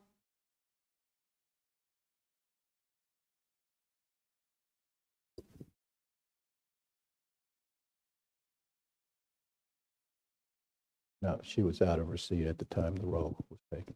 That's unfortunate, but that's the way it is. I have 12 yeses, 13 noes, 0 abstain. And I don't know how you would have voted, but it would have counted in this one.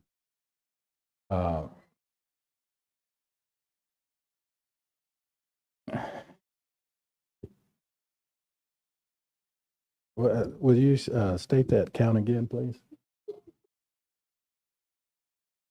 12 yeses, 13 noes, 0 abstain. Okay, with a count of 12 yeses, 13 no, and 0 abstentions, I declare TR 2023-25 to have failed. Correction, to have failed. TR 2023-26, a tribal resolution of the General Council of the Seminole Nation of Oklahoma approving the appointment of Wayne Shaw to the Intertribal Council of the 5 Civilized Tribes. I'll make that motion. Motion by Representative Thunder, second Representative McCoy. Is that a second, Representative McCoy? For Wayne Shaw? Yes. Sure, why not? Okay. But can I ask a question? Can you double check that count? There's 25 of us here, 12, 13. Can you and check one was the, out of the,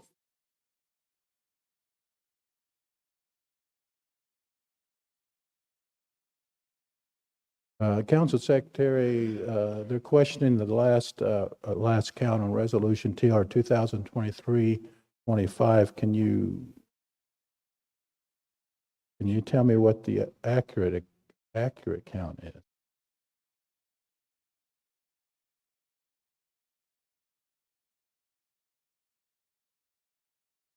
Was anyone marking the, Yeah, I think there were only 23 votes. Putting in her seat.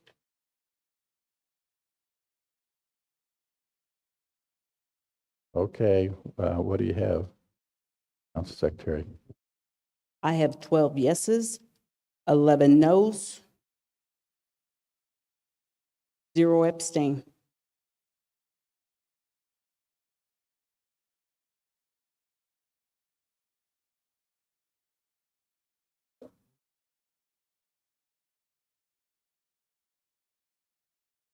Okay, she says the count was 12, 11, and 0. I want to make sure, okay, as the chair. And Ms. Pittman, you won't be able to vote because you was out of your chair in the first one. I just want clarity, okay, before we move on from this resolution. I want some clarity here because we had two different counts here. You can call it again. Just go down the line with everybody who's raises their hand and check them off. All the yays on that to appoint Representative Cootie to the Intertribal Council. All the yays, will you please stand so she can see what your vote was?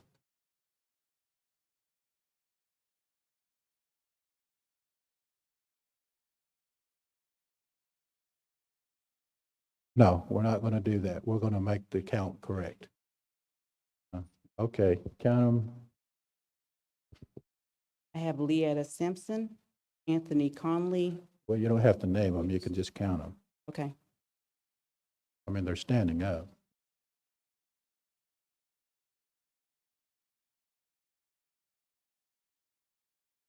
And I have.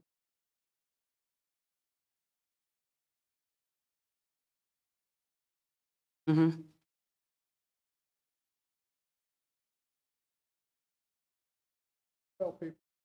Yeah.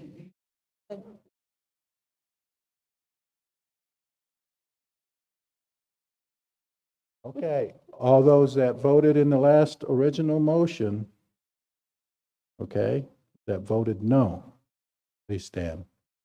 I hate to put you on a spot like this, but we're trying to get this count correct.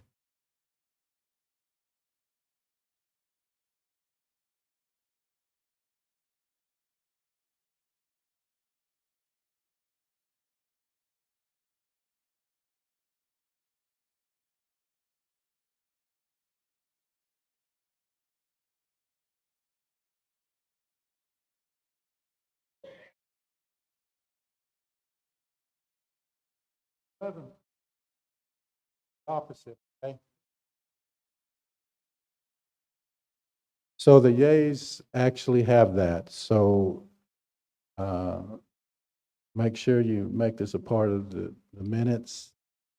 And we did not count Representative Pittman because she was out of her seat when the original vote took place. So that particular TR 2023-25 actually does pass, okay? That's a correction. TR 2023-25 does pass. Okay, we're on 2023-26, and I believe we had a motion and a second. We had a motion by Representative Thunder and a second by Representative McCoy. And this is TR 2023-26. Secretary, call the roll.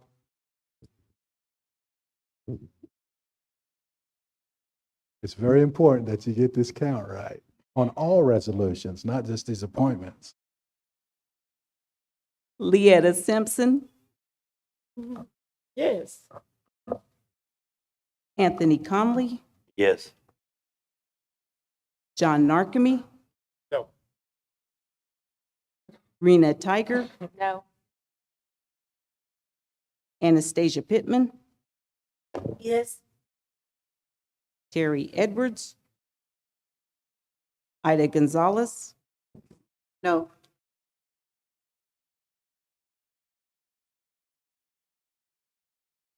Nancy Fixico, No.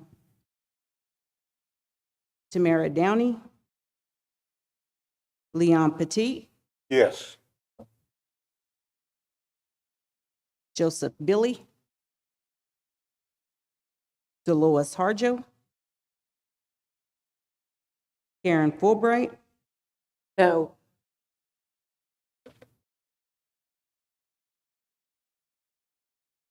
Ann Borba, No.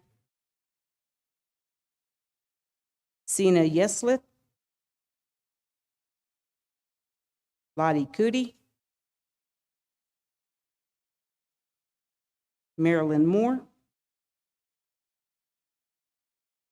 Ella Coleman, No. Shirley Watkins, No. Tiffany Thunder, Yes. Wayne Shaw, Yes. Catherine McCoy, Yes. Charlie Hill, Yes. Danita Harjo, No.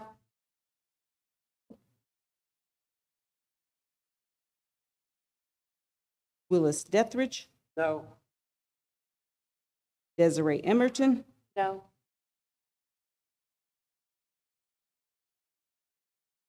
I have 12 yeses, 12 noes, 0 abstain.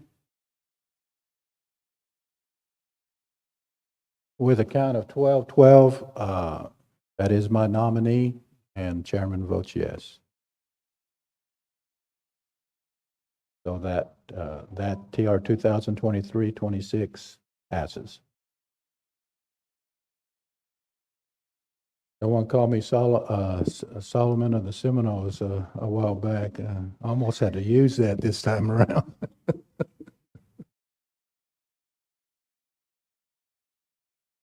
I'm not saying I am, that's just what someone said. TR 2023-27, a tribal resolution of the General Council of the Seminole Nation of Oklahoma approving the appointment, okay? This is the appointment. That is in there, that's not correct. It's an appointment of Regina Langford to the Princess Committee. If this is to be approved, then she will be taking,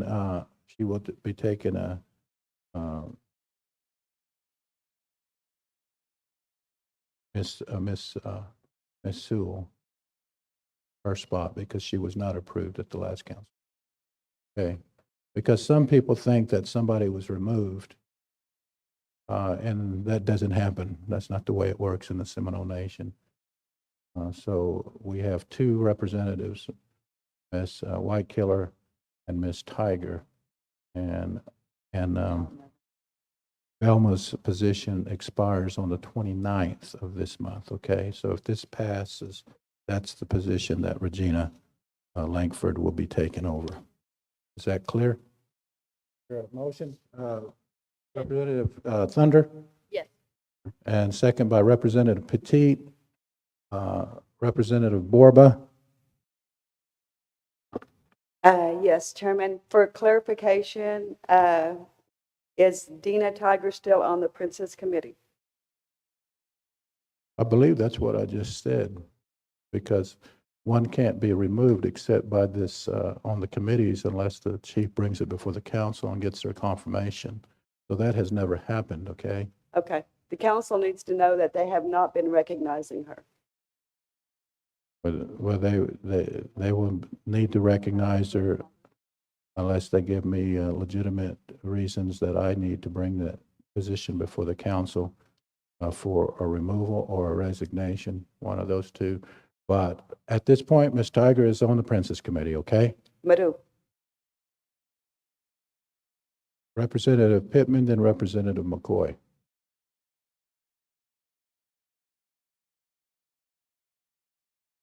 Yes, she is. Do you want her to come forward? Regina?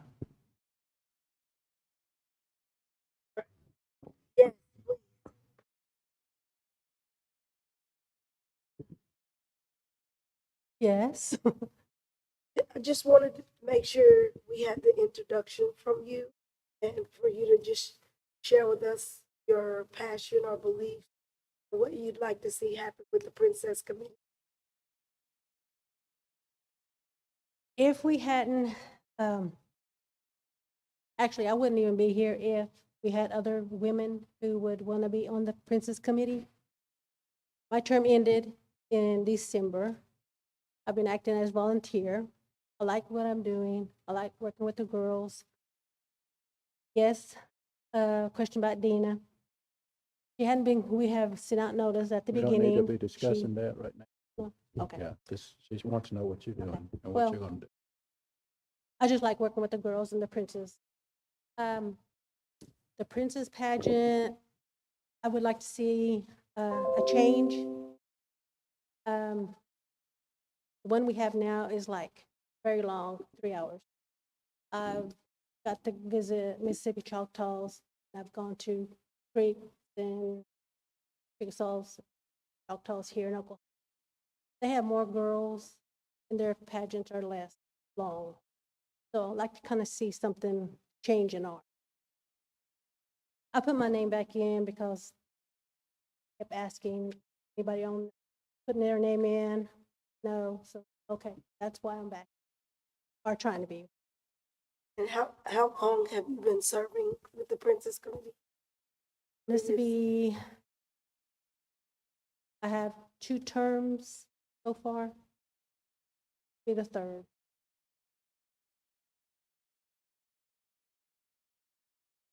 Did you resign your position previously, like back in December? And No, oh, no, okay. my term ended on December the 6th, but when Bernita was approved on December 3rd, I stayed on till the 6th, but I had been volunteering there.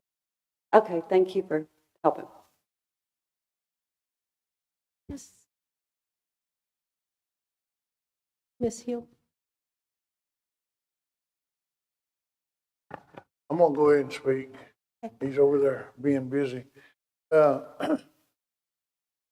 On your bylaws and stuff, I, for one, personally would like to see your bylaws.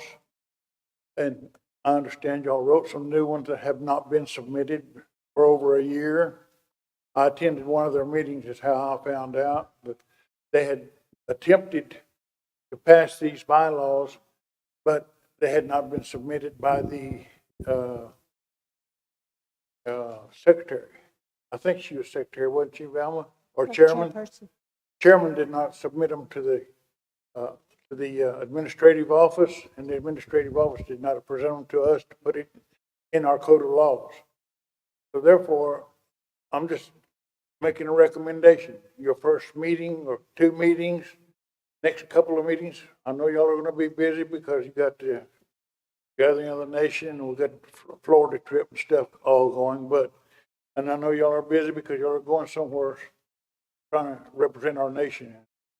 And so therefore, I'd like for y'all to sit down, write or rewrite your bylaws, present them to the administration as soon as possible to be presented to this body to pass as an ordinance on behalf of the Princess Committee.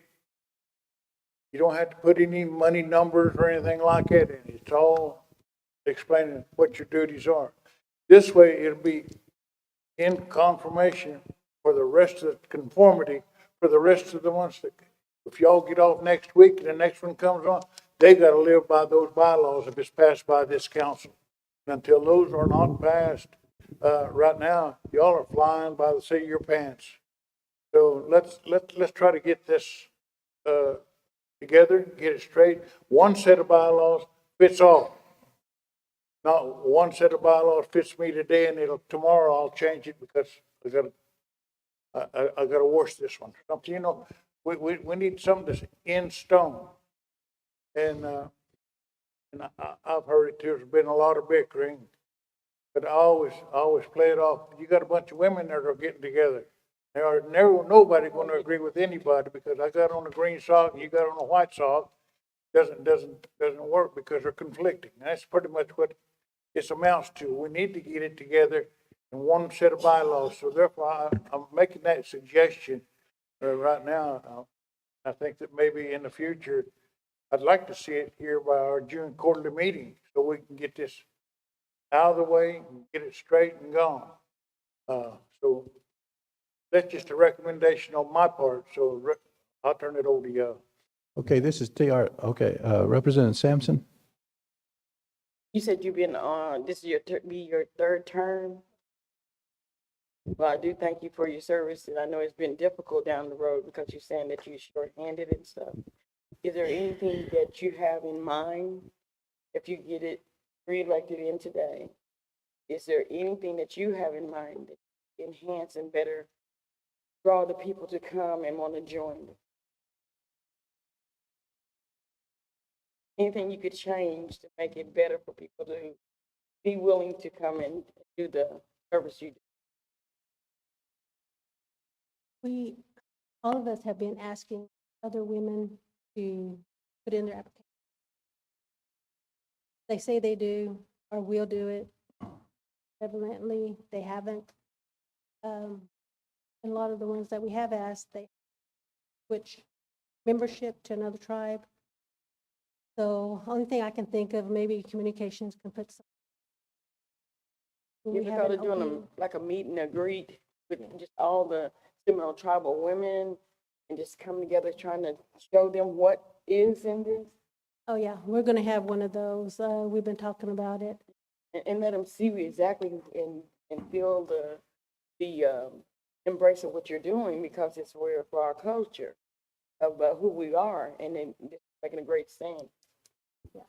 Yeah, we've got something, or we've been talking and thinking of something like that. Okay. If you was to be placed, as part of the committee, I would start planning for the pageant and really have that thing, Yeah. where it needs to be. The Because pride of being. it has not been where it needs to be in a long time. And I mean, there's always something happening that's not coordinated. Well, how many there. alternates do you So have? please start planning for that.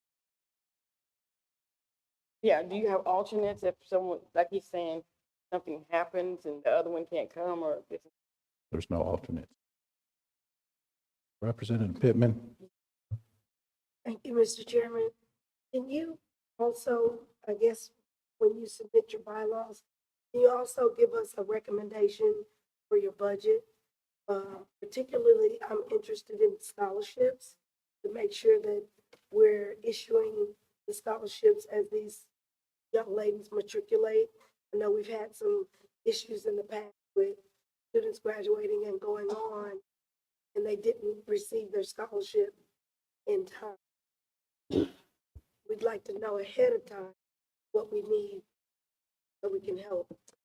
We've got one right now that I've been asking for the transcript, and I haven't received the fall. Now I'm trying to work on the semester, this semester, and she can't get her transcript. That's what I'm waiting on, for her to get her. Okay, Representative Under and Representative McCoy. Yes, Regina. I just wanted to say thank you for coming today and for all of your service you've done, even whenever in my Princess Running days you were there. I have a couple of questions. So when are your meetings? And also, when it comes to the pageant that we're having this year, when do y'all start planning on getting together and get that coordinated? Our meetings are the second Saturday of every month, 9 o'clock. We try to get North Community since they're be open again. Usually we had been meeting at Brahms. Okay. We've been talking about the pageant just recently, so maybe in May, our next meeting, we should start talking about that more. Is there any plan on bringing back the senior miss, or are we just going to keep the same 3 that we've had? Haven't discussed that. So far, we're just going to keep the 3. I'll check with them and see what they want from there. Right, but Okay, we're gonna go to Representative McCoy. Then move the agenda forward. Chair, this is a question, just I need clarification from you. So the one that, I know that Representative Shaw asked for an updated one be turned into the office, an updated copy of their bylaws, but the one I have is stamped received of 2018 at the council, and the secretary sent it to me, Valentina, the prior one.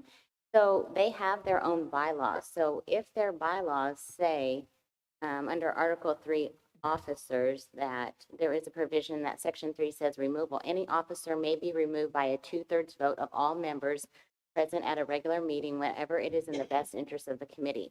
Are you saying they can't do that? I'm saying that if that's what that says in their bylaws and the council approved it, the council approved it in error.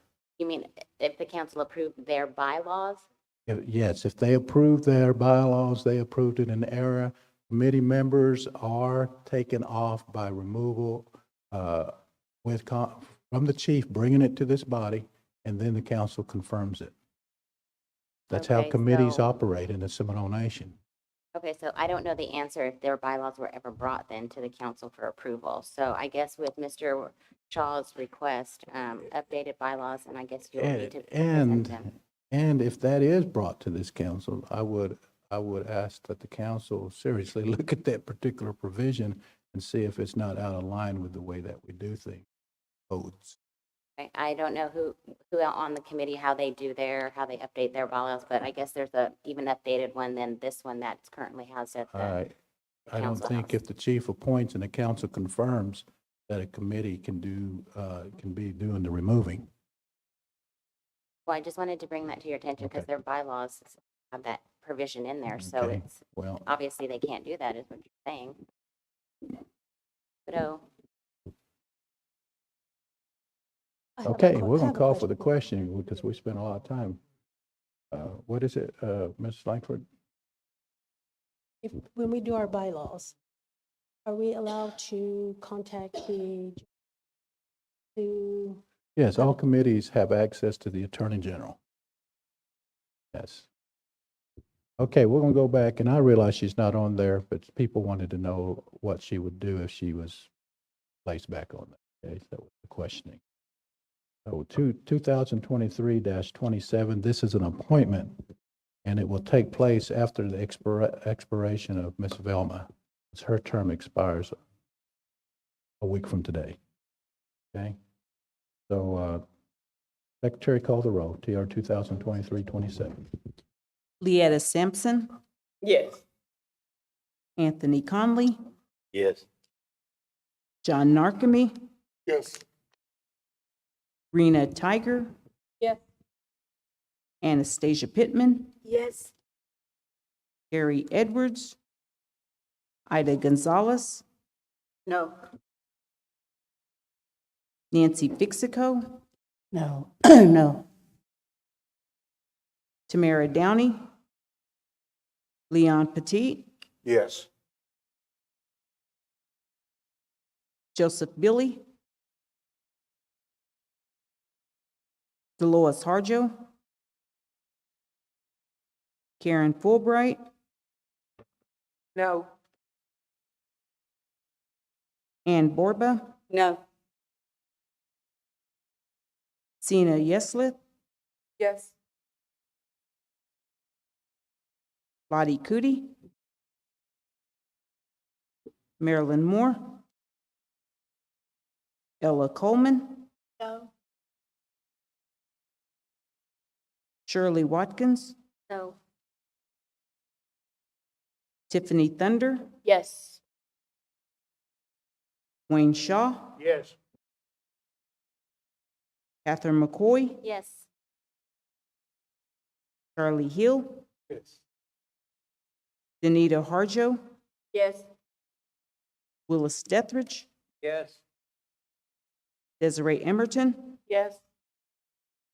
I have 18 yeses, 6 noes, 0 abstain.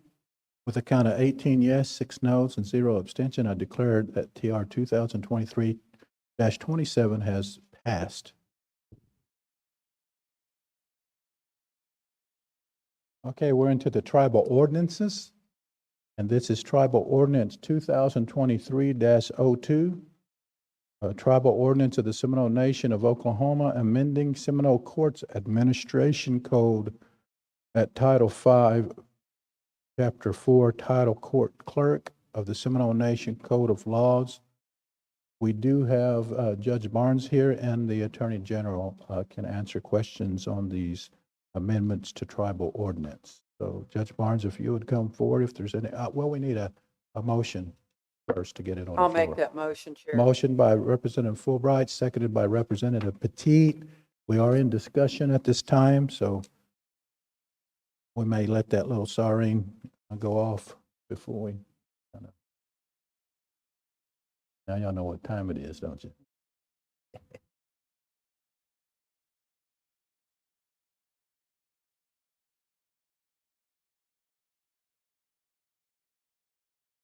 When he entertained a question, it got louder. Well, do you want me to go ahead and explain? I think it's fixing to go off. Okay. But you can. I think you're talking over it. Are y'all okay with them? Go on. You okay? Okay. Okay. This amendment, the current code only provides that the court clerk can hire deputy court clerks to do whatever is necessary. With the with McGirt decision, our courts cases, criminal cases has increased by approximately 300%. We've had, I'm sorry. Okay. All right. Our civil cases has increased by about 100%. We have received some funding from BIA that will allow us to hire additional court personnel. One of those positions is that we have as a court security officer. We don't have any court security officers in our building now. That officer would come under the court clerk, but would provide security for the entire building, which houses other programs. Also, a finance manager, someone that would take care of the day-to-day finance or ordering supplies and things of that nature that would assist the court clerk in those positions. We've also been provided funding for an additional court clerk too.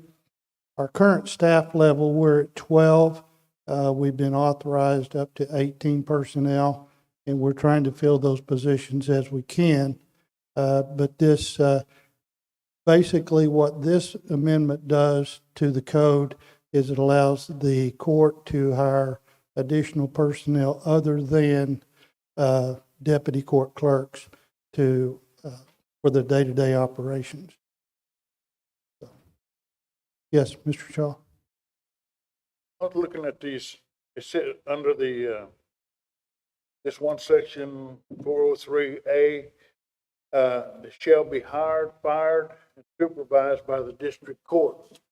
They don't come under our personnel, the nation's personnel, HR department? They come under the judicial branch through the court clerk in the district court and the district court. And then there's another little thing here that I don't know, it may sound a little out of line, but that last section of that C, when selecting candidates, preference shall be given first to qualified members of the nation. What, the United States? When you say the nation, this is they consider that we're a nation within a nation, but Tribal. Seminole Nation. Of the Seminole Nation. Yes. Just add the one letter on there. I think if you, there are definitions in the code, and when you at the beginning of the code, and it may not be specifically delineated in this particular code, but when it says the nation, it's speaking of the Seminole Nation. That comes under the definitions in the code. I understand that, you understand it, but does Governor Stitt understand it? Well, No, he doesn't. I'm going to say he probably doesn't, but I'll say it for you. and I agree with you.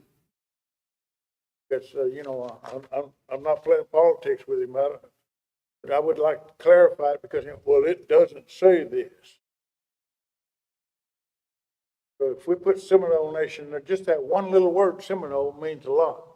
Okay, So, this, I wholeheartedly agree with doing what we're doing, but it just needs to be tweaked. Just one word makes a lot of difference in law. You know that, you're sitting up there. I think that's an amendment that can be made. It doesn't, it's for clarification, it doesn't change. Is there a consensus on adding Seminole in there? Is there a consensus on that? We don't have to go to a vote if there's a consensus. Okay. We can do that. What, going to a vote?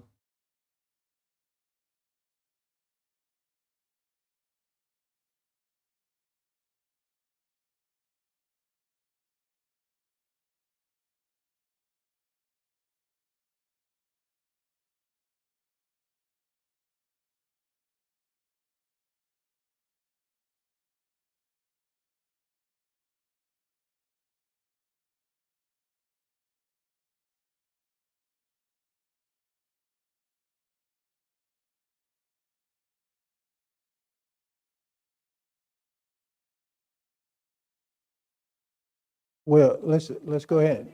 Let's go ahead and do it this way. Does the original motion and the second motion accept that friendly amendment to insert Seminole there? Somebody say yay or nay. Okay, you accept that? Okay. Okay, then when you go to vote, that's going to be inserted in there. No objections to that, so have to vote on that. Okay, no other questions? Question. Tribal Ordinance 2023-02. This is a tribal ordinance. So, Secretary, call the roll. Leetta Sampson, Yes. Anthony Conley, Yes. John Narkemy, Yes. Rena Tiger, Yes. Anastasia Pittman, Yes. Terry Edwards, Ida Gonzalez, Yes. Nancy Fixico, Yes. Tamara Downey, Leon Petit, Yes. Joseph Billy, Dolores Harjo,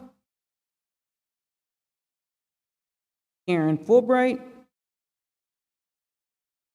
Ann Borba, Yes. Stephanie Lambert, Sina Yeslith, Yes. Lottie Cootie, Marilyn Moore, Ella Coleman, Yes. Shirley Watkins, Yes. Tiffany Thunder, Yes. Wayne Shaw, Yes. Catherine McCoy, Charlie Hill, Sorry. Danita Harjo, Yes. Willis Dethridge, Desiree Emerton, Yes.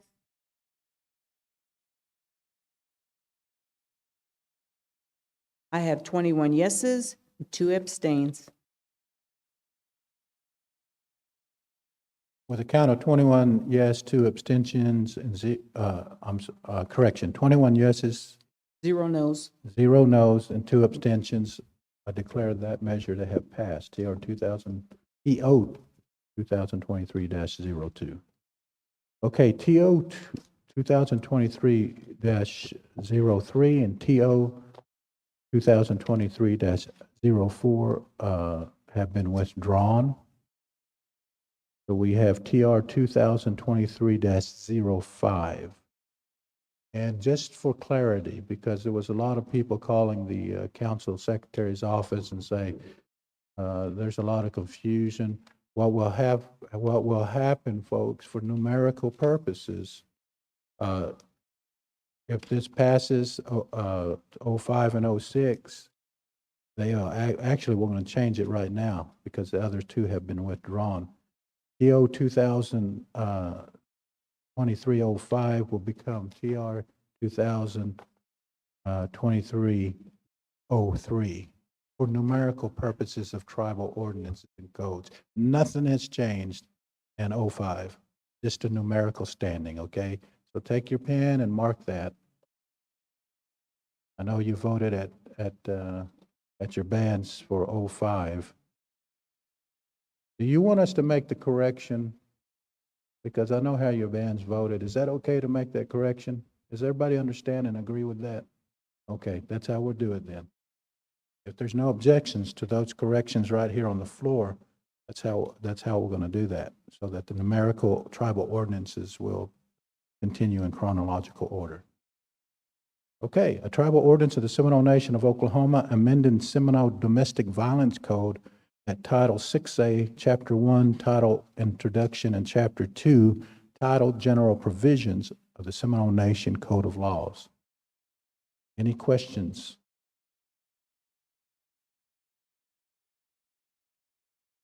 Okay, if there's no questions at this time, then we're going to call for question, and just remember it's going to be numerical corrected to 03. Yeah, there was a motion in a second. Well, there wasn't. Who's going to move? I said to get it on the floor, and I believe. There you go, Representative Dethridge, Representative Sampson. They want to go eat. Maybe there wasn't one. I'm sorry if there wasn't. Chair. Yeah. Do you have a comment since my name is on this legislation? I spoke with Terry Stone. She's the director of the domestic violence. I asked her if she was aware of these changes right here. Guess what? Her answer was absolutely not. I don't know anything about it. So I had them sent to her. She read them. She said, I'm in full support. She said, but I do get annoyed that something comes to council and the directors are not notified. I said, I'm in the same boat. So please, please, please talk with the directors when there's a change, especially a tribal ordinance change. Thank you. Well, it's definitely a judicial area. Sorry she felt that way, but whether she feels one way or the other, and we choose to change the code at this level, we're changing the code, whether a director likes it or not, if it passes on this council. Okay. Secretary, call the roll. But I do understand what you're saying. Thank you, brother. Leetta Simpson, Yes. Anthony Conley, Yes. John Narkemy, Yes. Rena Tiger, Yes. Anastasia Pittman, Yes. Terry Edwards, Ida Gonzalez, Yes. Nancy Fixico, Yes. Tamara Downey, Leon Petit, Yes. Joseph Billy, Yes. Dolores Harjo, Yes. Karen Fulbright, Yes. Ann Borba, Yes. Sina Yeslith, Yes. Lottie Cootie, Marilyn Moore, Ella Coleman, Yes. Shirley Watkins, Yes. Tiffany Thunder, Yes. Wayne Shaw, Yes. Catherine McCoy, Charlie Hill, Sorry. Danita Harjo, Yes. Willis Dethridge, Desiree Emerton. Yes. I have 22 yeses, 0 nos, 2 abstain. With a count of 22 yes, 0 no's, 0 abstentions, I declare that TO 2023 numerical corrected to 03 has passed. TO 2023-06, which is numerically corrected to 04. Do I have a motion? Motion by Representative Narkemy?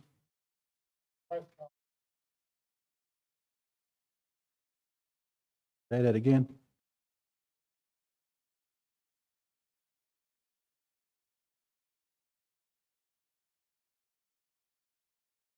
Oh, okay.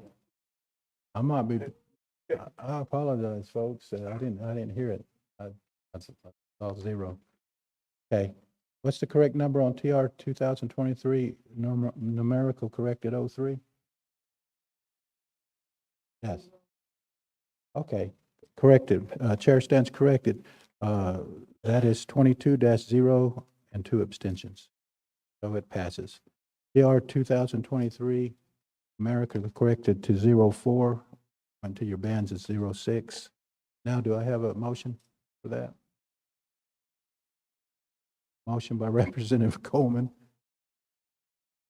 Second over here by Representative Emerton. There's no questions on this?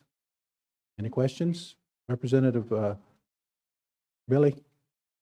Yes. Yeah, I said Representative Billy? Yes, sir. In reference to the ordinance, I had a couple of band members ask a question of what is this going to do to the OMMA? Because they were notified within the last couple of weeks that they weren't going to accept that in our tribal court. Do you understand his question, Attorney General? What will it do to, Okay, I have a couple of band members that are going through tribal court right now in reference to custody, male and female. And they were told that their case was no longer valid in our tribal courts due to the fact that we're not recognizing the OMMA for the state. Is that going to change that, or do they get an exemption? Because their cases were already in the court system. okay, if their case is already pending, okay, the law is that if an individual is charged and that statute or that code changes while that case is pending, whatever benefit it would have to the accused, they are entitled to that benefit. In other words, let me use this example. I have no idea who you're talking about or what charges they are, but as it stands right now, there are certain offenses, and under this scenario, if an individual is charged with illegal distribution of a controlled dangerous substance, then as it stands right now, it is a misdemeanor punishable by up to 1 year imprisonment, fine of up to $5,000. With this amendment, that would change that to allow that individual be charged, or that an individual charged with that same offense, the punishment would be increased from 1 year up to 3 years and up to a $15,000 fine. Now, that individual that is charged with that offense today would still be subject to punishment up to 1 year imprisonment and $5,000 fine. They would not be subject to an increased punishment up to 3 years and a $15,000 fine. Does that answer your question? I mean, they don't. No. My question on both of these cases are custody issues. A representative called in from the tribal court and said that they no longer can accept the OMMA card for each individual. Okay, you're talking about the Oklahoma medical marijuana Yes. card. Okay. Yes. Do they get an exemption? Or how's that going to work? Well, I think each judge could view that however they felt it necessary. The Seminole Nation does not recognize marijuana, the possession of marijuana. That is a federal offense, and until the federal government says that recreational use or the use of marijuana in any way is not legal, then the Seminole Nation follows the federal guidelines under that, and any possession of marijuana in Seminole Nation Court is illegal. And so each judge would be, I think, would be allowed to view that or give whatever weight that they wanted to in a guardianship case. But as I understand the position of the Seminole Nation is that we follow the federal guidelines, and the possession of marijuana is illegal in any form. So you're saying and I'm gonna read something here in Title 6B. It's professional practice. A person may lawfully possess or have under his control a controlled substance if such person obtained the controlled substance directly from or pursuant to a valid prescription or order or practitioner while practicing in the course of the practitioner's professional practice. Isn't that not a doctor giving that prescription for that? That's already here. That's So state law. doesn't it leave like a vague description? That's state law. No, this is in our tribal court, sir. It's Title 6B, page 24 and 25. Let me have an opportunity to view that.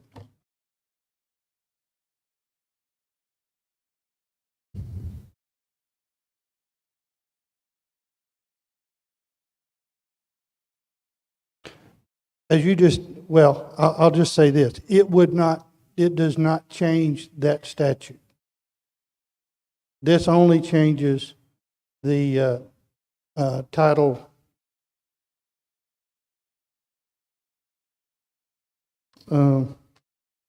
Title 5, Chapter 5 and Title 6B regarding the distribution and trafficking in controlled dangerous substances. It does not change the simple possession of drugs. And it would not change what you're talking about as far as in Title 16. Title 6, yes, sir. For Title 6. Yes, sir. I just think that, that we need to table this until we get a better understanding. We're leaving it to interpretation for a judge. Either you're going to accept the OMMA card or you're not. Well, this is under the criminal code. Mm-hmm. What you're talking about is under the civil code for guardianships and custody matters. But this does not in any way change the civil code. It only changes the criminal code. I understand what you're saying, but my point is, like I said, you're dealing with the custody issue, and when you got an individual calling band members and telling we no longer accept that. Either you have to give it up, or you don't. I mean, that's not their, they shouldn't be telling them whether they have to quit. I don't know. I'm not a doctor. I don't give those prescriptions out. But I mean, I can't determine what someone's individual purposes is. Mm-hmm. So if we're going to pass this, shouldn't it say, either we accept it or we don't accept it? You can't go, a little bit short or a little bit too far. I mean, in my opinion, it doesn't say that. So when it comes to, and these are both custody issues that I'm talking about. Right. They were told that they were not allowed to have it anymore. They'd have to surrender their cards. That came from individuals at our tribal court. Okay. I don't know who told them they would have to surrender their card. I've never heard, I've not personally heard that. So, and that directive didn't come from me as one of the tribal judges. I don't know what the other tribal judges have done. There are three other judges that hear custody matters, and I don't know what they may have told them. But there again, what we're looking at today has no effect on what you're talking about in custody matters. Well, apparently it does, because they told these individuals that they weren't accepting it anymore as far as custody and areas like that. Okay. This code revision applies only to the range of punishment for those enumerated offenses other than simple possession. And that's what I get out of it too.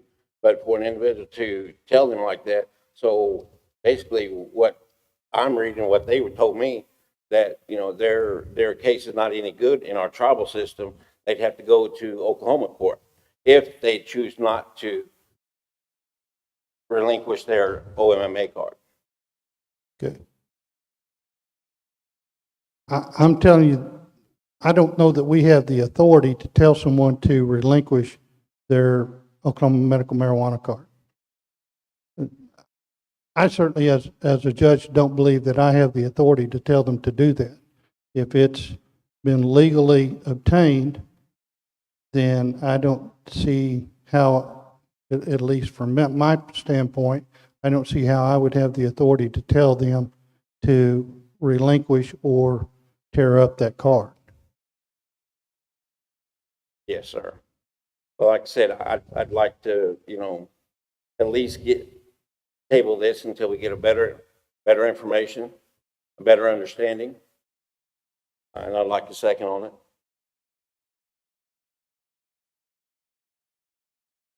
Representative Cootie already seconded it. Thank you, Representative Etheridge. So there's a table of this item. That's TR 2023-06. No more discussion can be on it because it's we have a table.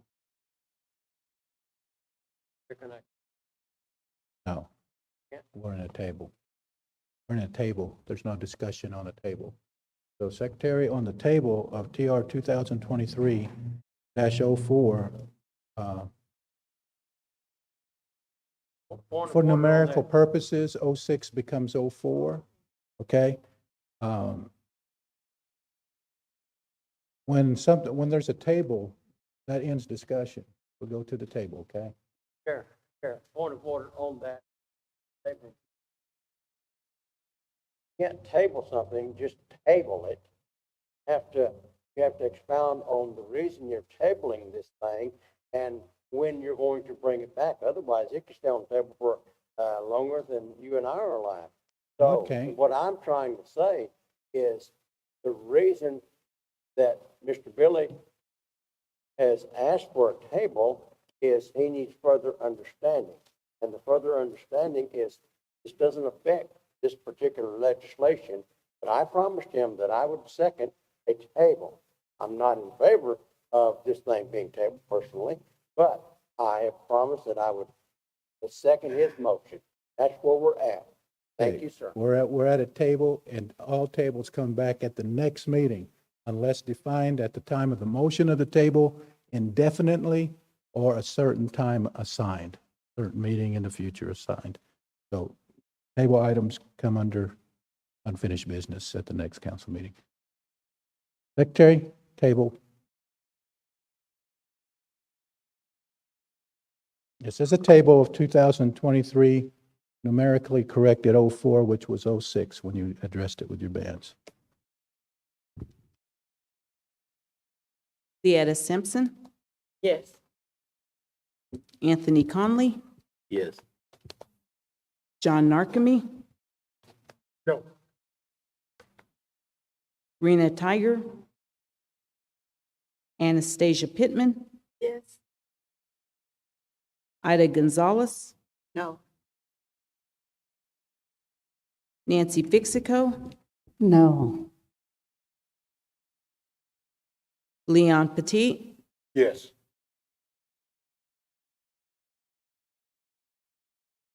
Joseph Billy, Yes. Dolores Harjo, Karen Fulbright, No.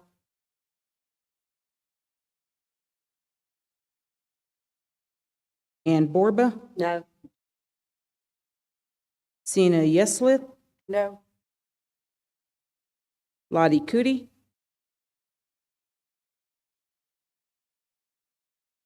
Marilyn Moore, Ella Coleman, No. Shirley Watkins, No. Tiffany Thunder, No. Wayne Shaw, No. Catherine McCoy, Yes. Charlie Hill, Yes. Danita Harjo, No. Willis Dethridge, No. Desiree Emerton. No. I have 10 yeses, 14 noes, 0 abstain. That motion to table fails. We're back to the original tribal ordinance, 2023, numerically corrected 04. I'm just saying that so you'll understand. So we're back to the original motion. Representative Shaw. I realize we've got a motion on the floor in a second, but I'd like to ask a question. In section 501, it states that respect to controlled substance, analog, and guilty of, this is class 2, it tells you the felonies. But we have an entire reservation. I spoke on this before. We have grow houses right down the road here. They're on the federal reservation now, federally recognized reservation. Are we going to order our light horse to go confiscate that? Or are we going to ask them to write a citation for every one of those grow houses and bring it to our court and get the money, fine them for it? Or what are we going to do about these non-entities out here that are not Seminole, that are within our reservational boundary? It's not just them. We've got dope houses all over Seminole County, but those are the most apparent because they got these big old white hoop houses out there and they're growing marijuana. And I don't care if the state of Oklahoma can give an OMMA card to me to smoke as long as I get off this reservation. But while I'm on this reservation, I am under the federal court system. So therefore, why, I don't know how to say it exactly. Why are we not going after these other grow houses and stuff also? It's a part of our, is this going to be a part of our code of laws that's going to let us go after them? If it doesn't, then we don't need it. We're going after our own people then. If we're going after those people, if we're going to go after these other people outside of our, what do you call it, trust property that we've got, although this is a reservation, if we're going to go after them, let's exercise some sovereignty and go after the whole lot, not just one or two. That includes Walmart's down here. That includes the city of Seminole, city of Kanawha, city of Wewoka. Those are all charter towns under the state of Oklahoma, not under the Seminole Nation of Oklahoma. And as far as I'm concerned, first revision committee that we have, that's one of the first things I'm going to bring up, take that of Oklahoma out of there, because I have been alienated by the governor of the state of Oklahoma for being Native American.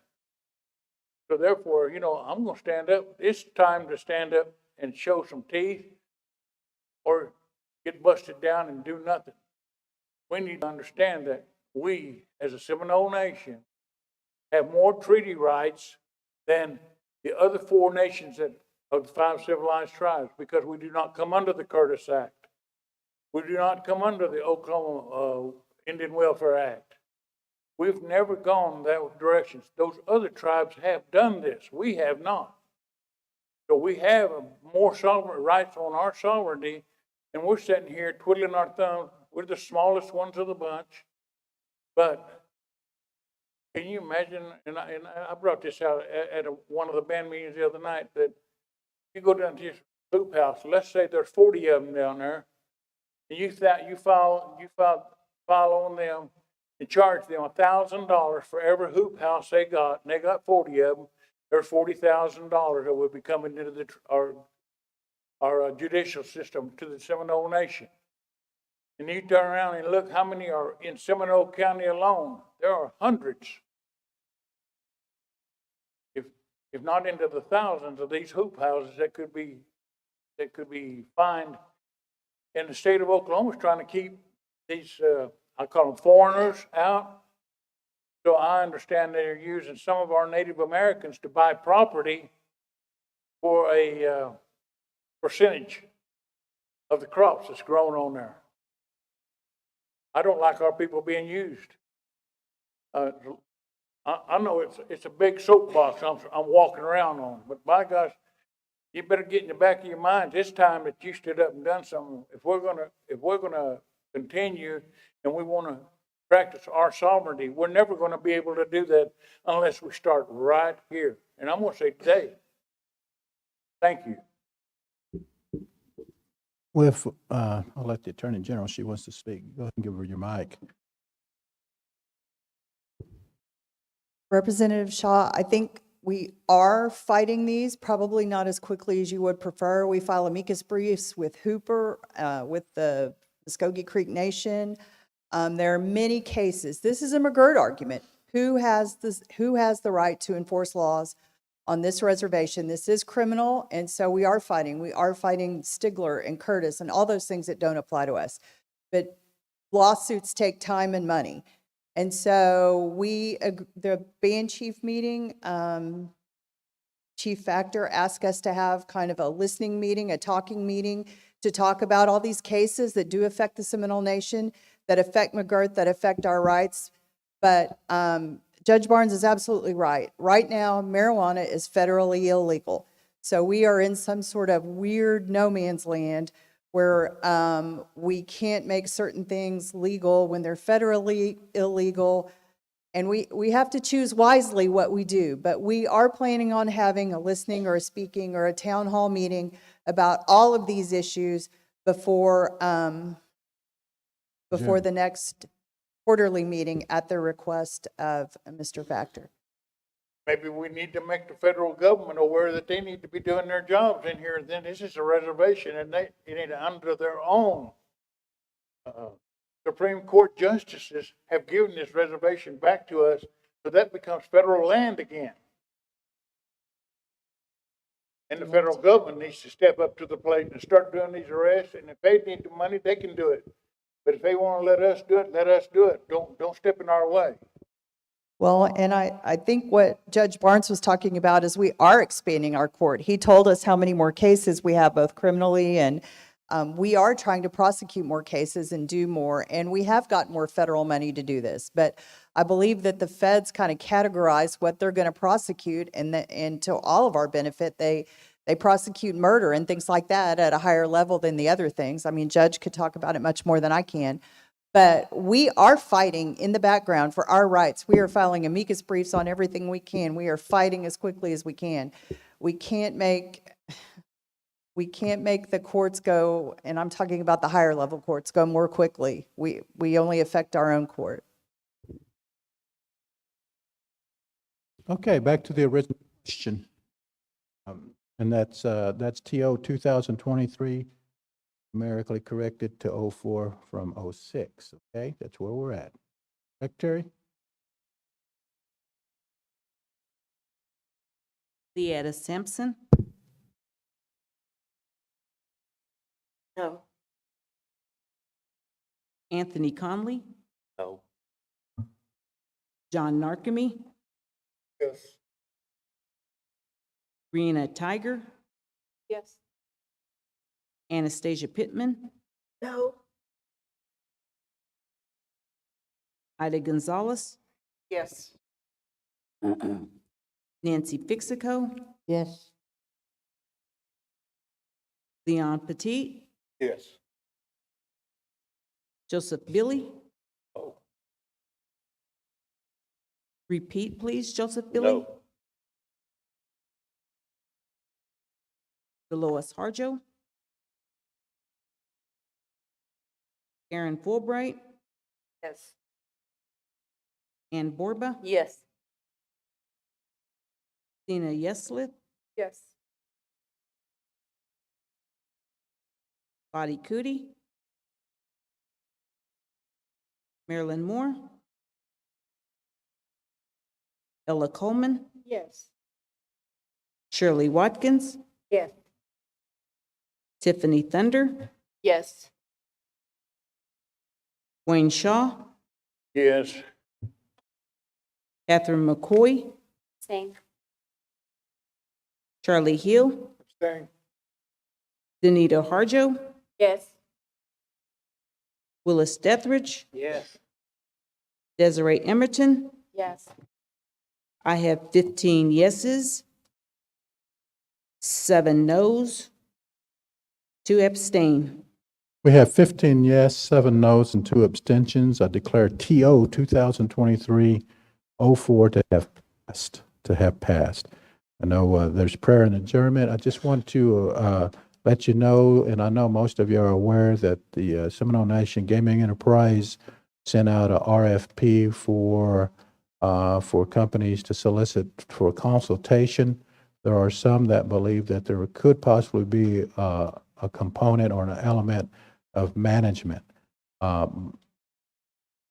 believe anything that has a component of management needs to come back to this council. As far as that's concerned, they do have the authority to do consultations. So, Representative Shaw? I'm going to ask if we can go into other business because there is something very important I need to speak on. And it concerns the ARPA money that been giving out. It's, well, I'll just tell y'all what it is. Y'all can say whether y'all want to go into other business or not on it. But the $2,000, it's been, what's it been, 2 years, 3 years almost, that they've been giving out the $2,000, and I understand they're still giving it out. We need to put a deadline on it, stop it today. I mean, how many years are we going to go with the $2,000? So we need to put a stop to that, and we didn't put a cap on a lot of this stuff. And I think that we've asked our accounting office or the administrative office for some what do you call them, spreadsheets or something, so we know where we're at on the amount of ARPA money that's out there, that's still available, not available, what's been expended, what has not been expended. I think that's the right of this council to know that, because we need to take it back to our people. That is our people's money, and we need to let them know this. So therefore, I think we do need to go into other business in order to put caps on some of this stuff.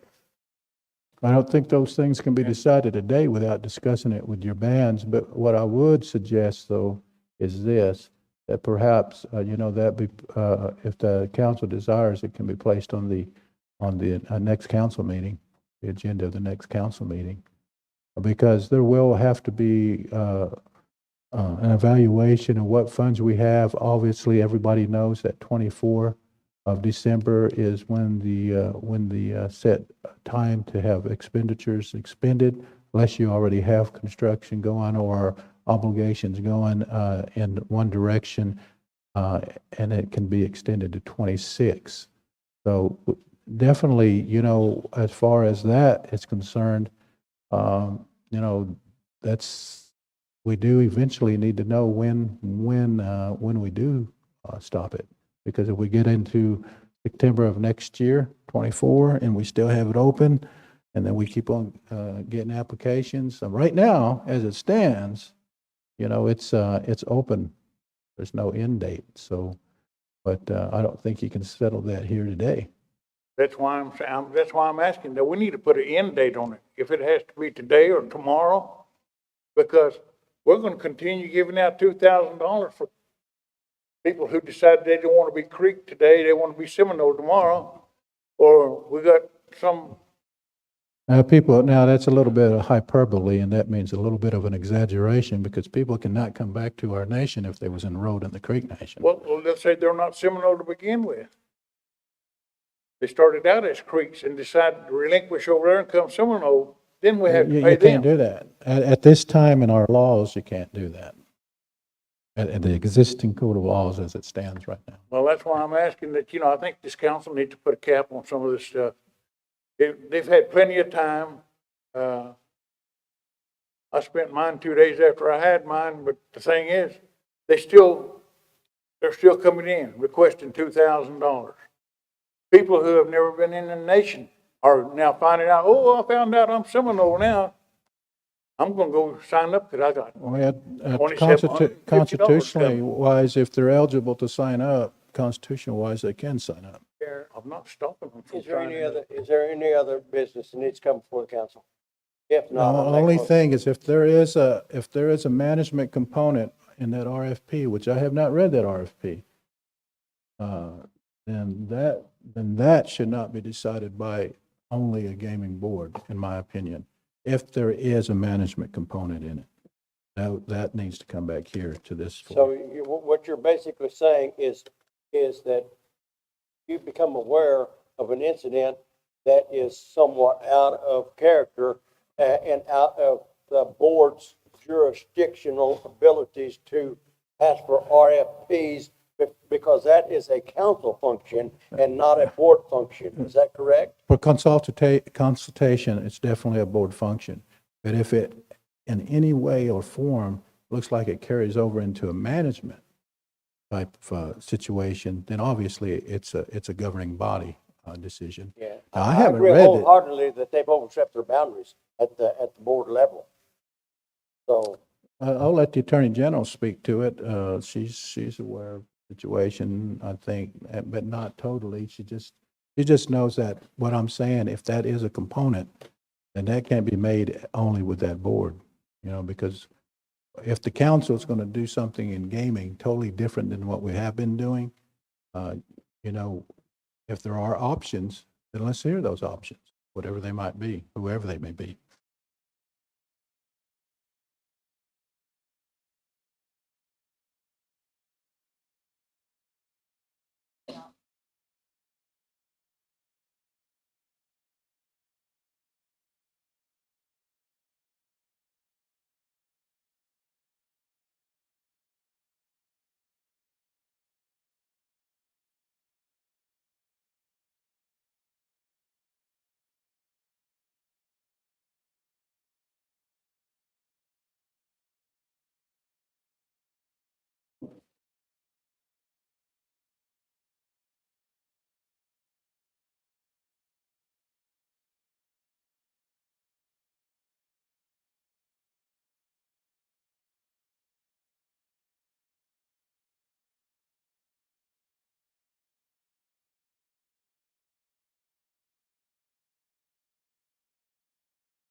I saw Representative Narcomi, then Representative Petit. I know we're through with the agenda. But In that case, I would ask by just maybe we don't have to vote, but just by consensus, we ask the Attorney General to intercede on our behalf and find out what the story is. And, just by consensus, we empower her to act on our behalf and interject that if there is a component of management in there, they can't proceed on that. They do have to come before the council.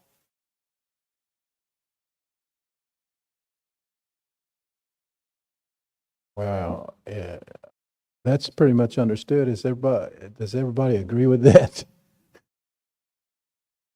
Everybody agree with that without saying, and we don't want to get, if it's pure consultation, they have the right to do that.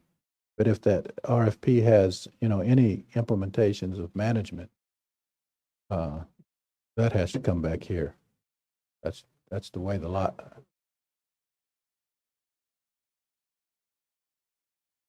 Well, the Attorney General under Title II has the ability to investigate on behalf of the nation, so.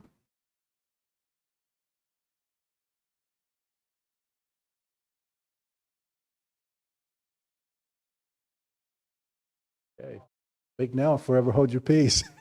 Representative Petit and Representative Hill. Okay, I think what my concern now is we went into executive session at the end of the last meeting we had, and I'm not sure we ever completed our business because we never came out and made a decision on how we were going to address those two things that were discussed. And I think that we need to go into other business today to finish that.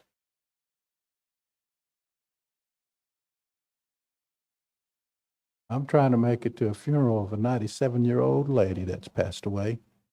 And I think on those issues there, if it has to do with HIP, there was no action by this council.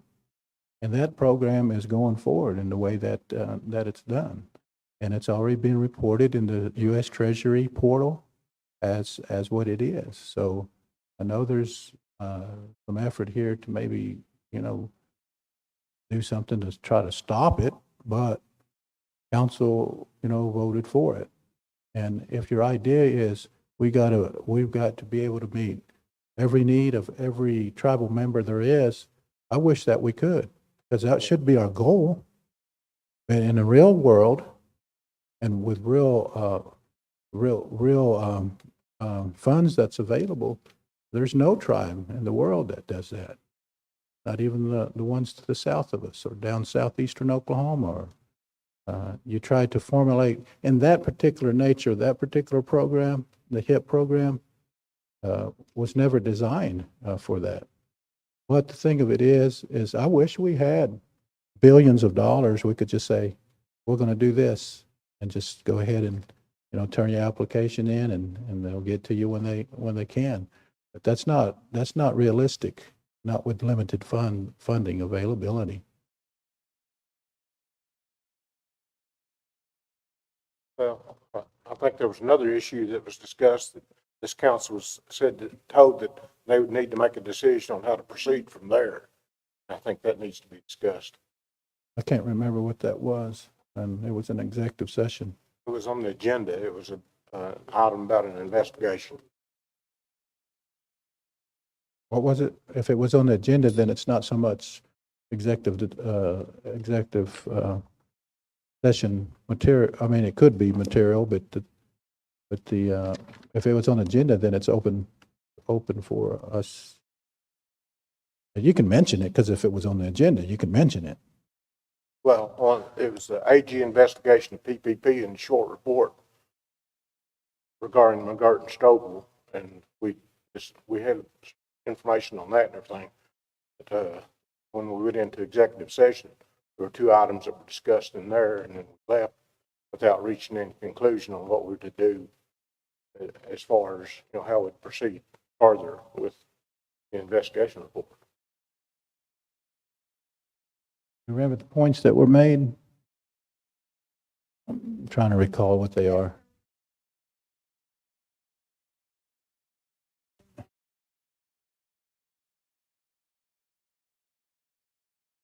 Yeah.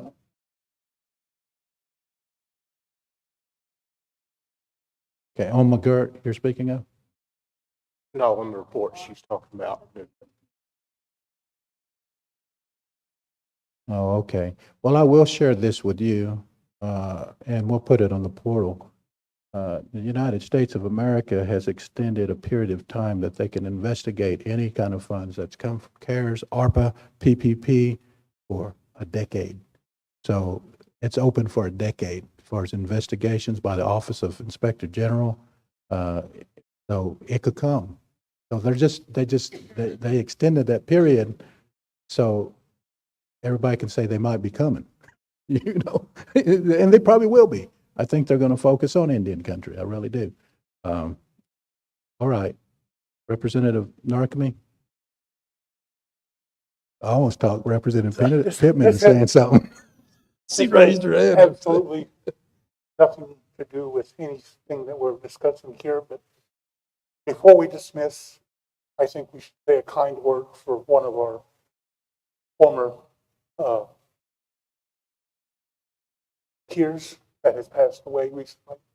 Yeah, and we did that at the beginning of the Say a meeting. kind word for doing. Well, I appreciate that. We did that at the very beginning. That was the Okay. first thing we done. Yeah. And you came in a little bit Yeah. later, didn't you? But I appreciate you reminding us in case we did forget about it. Representative Pittman, and then what, that's the agenda, folks. And then Representative Hill. It's Representative Pittman now. Thank you, Miko. I just would like to ask the council to please pray for Terry Edwards. He is suffering from complications from a medical procedure. So that's the reason why he's not here today. Okay. Representative Hill? Here, mine is a very simple request. Our band members, plus other band members, other, okay, if we like to have Crystal Man, agenda, first thing. From order, Christian, designate, corner. We don't know where we stand, money we owe, everything. What is going here's the interpretation.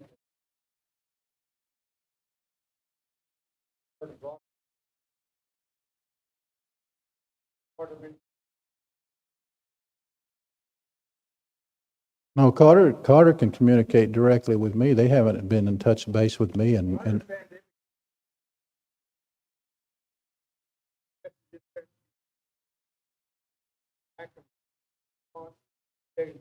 no, I reported what Carter last said, okay? Yeah, we reported it right here at council. Yeah, what Carter last said is that the offer from the person, the person who had, initially gave the offer, is on hold because of financial situation. And until they reevaluate their finances, that's where it stands. And we haven't had any more offers that came in from Carter on that particular item. So it's not like, believe you me, I know we're paying, every month for that thing.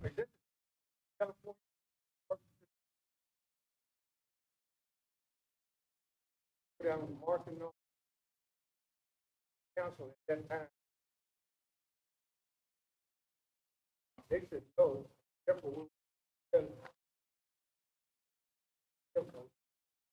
there's many opportunities to tell us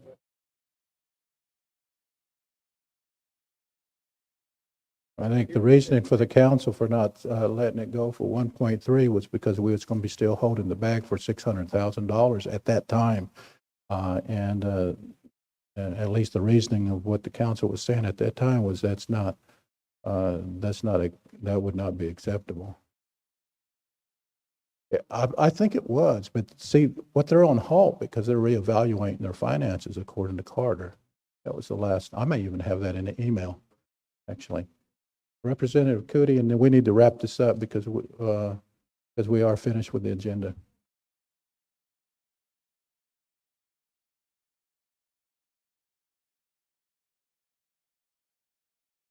Well, what we have is we have a line set up, and we have also booths that are set up out there at the Kickapoo Casino. So we are offering at this point cleaning supplies and limb and tree removal. So as the tribal members call in for those types of things, then that address is taken. And then we're collaborating also with the Muskogee Creek Nation. They already have an arbor department, which basically they cut trees, mainly year round. So Chief Hill and I have spoken several times at the time when that first took place.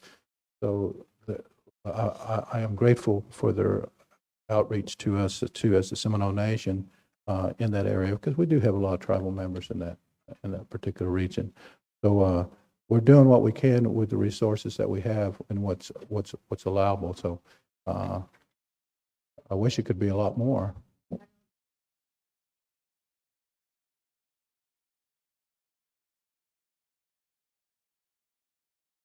Yeah, I believe there's a lot of organizations. We have it on our Facebook site. All the organizations that are doing specific type things, whether it's whether it's blankets, whether it's tarps, whether it's hot meals. So there's a lot of that. That's our boots on the ground by many, many organizations. Citizen Band of Potawatomi, of course, that's their jurisdiction in certain areas of Shawnee, and so is Kickapoo. So I think all the tribes are doing what they possibly can, as well as the Seminole Nation, because definitely we're concerned, and we do what we are able to and what's at our disposal to do. Thank you for that reminder, though. Representative Dethridge. Make a motion for adjournment. Motion to adjourn? Second. Second by Representative Coleman. There's no objection to adjournment. I'm going to ask Representative Coleman to offer the prayer. So we stand adjourned because there's no objection to adjournment. And we appreciate the service of each and every one of you to this governing body.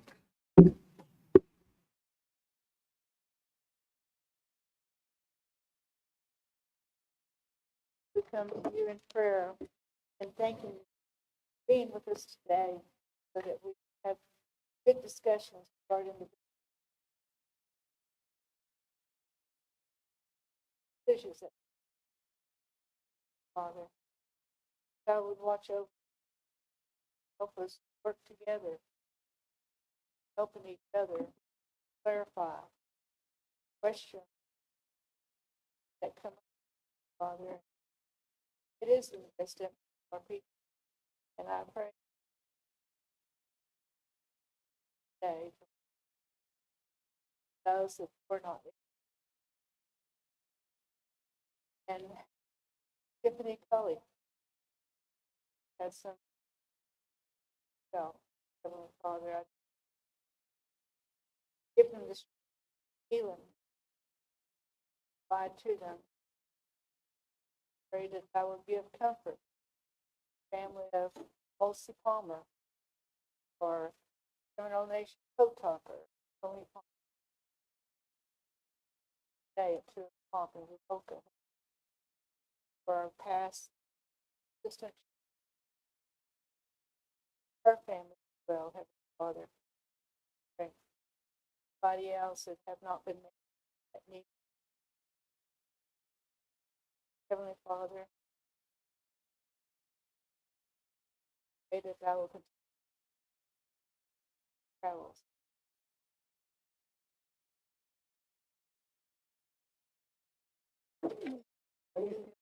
Better go with the medication.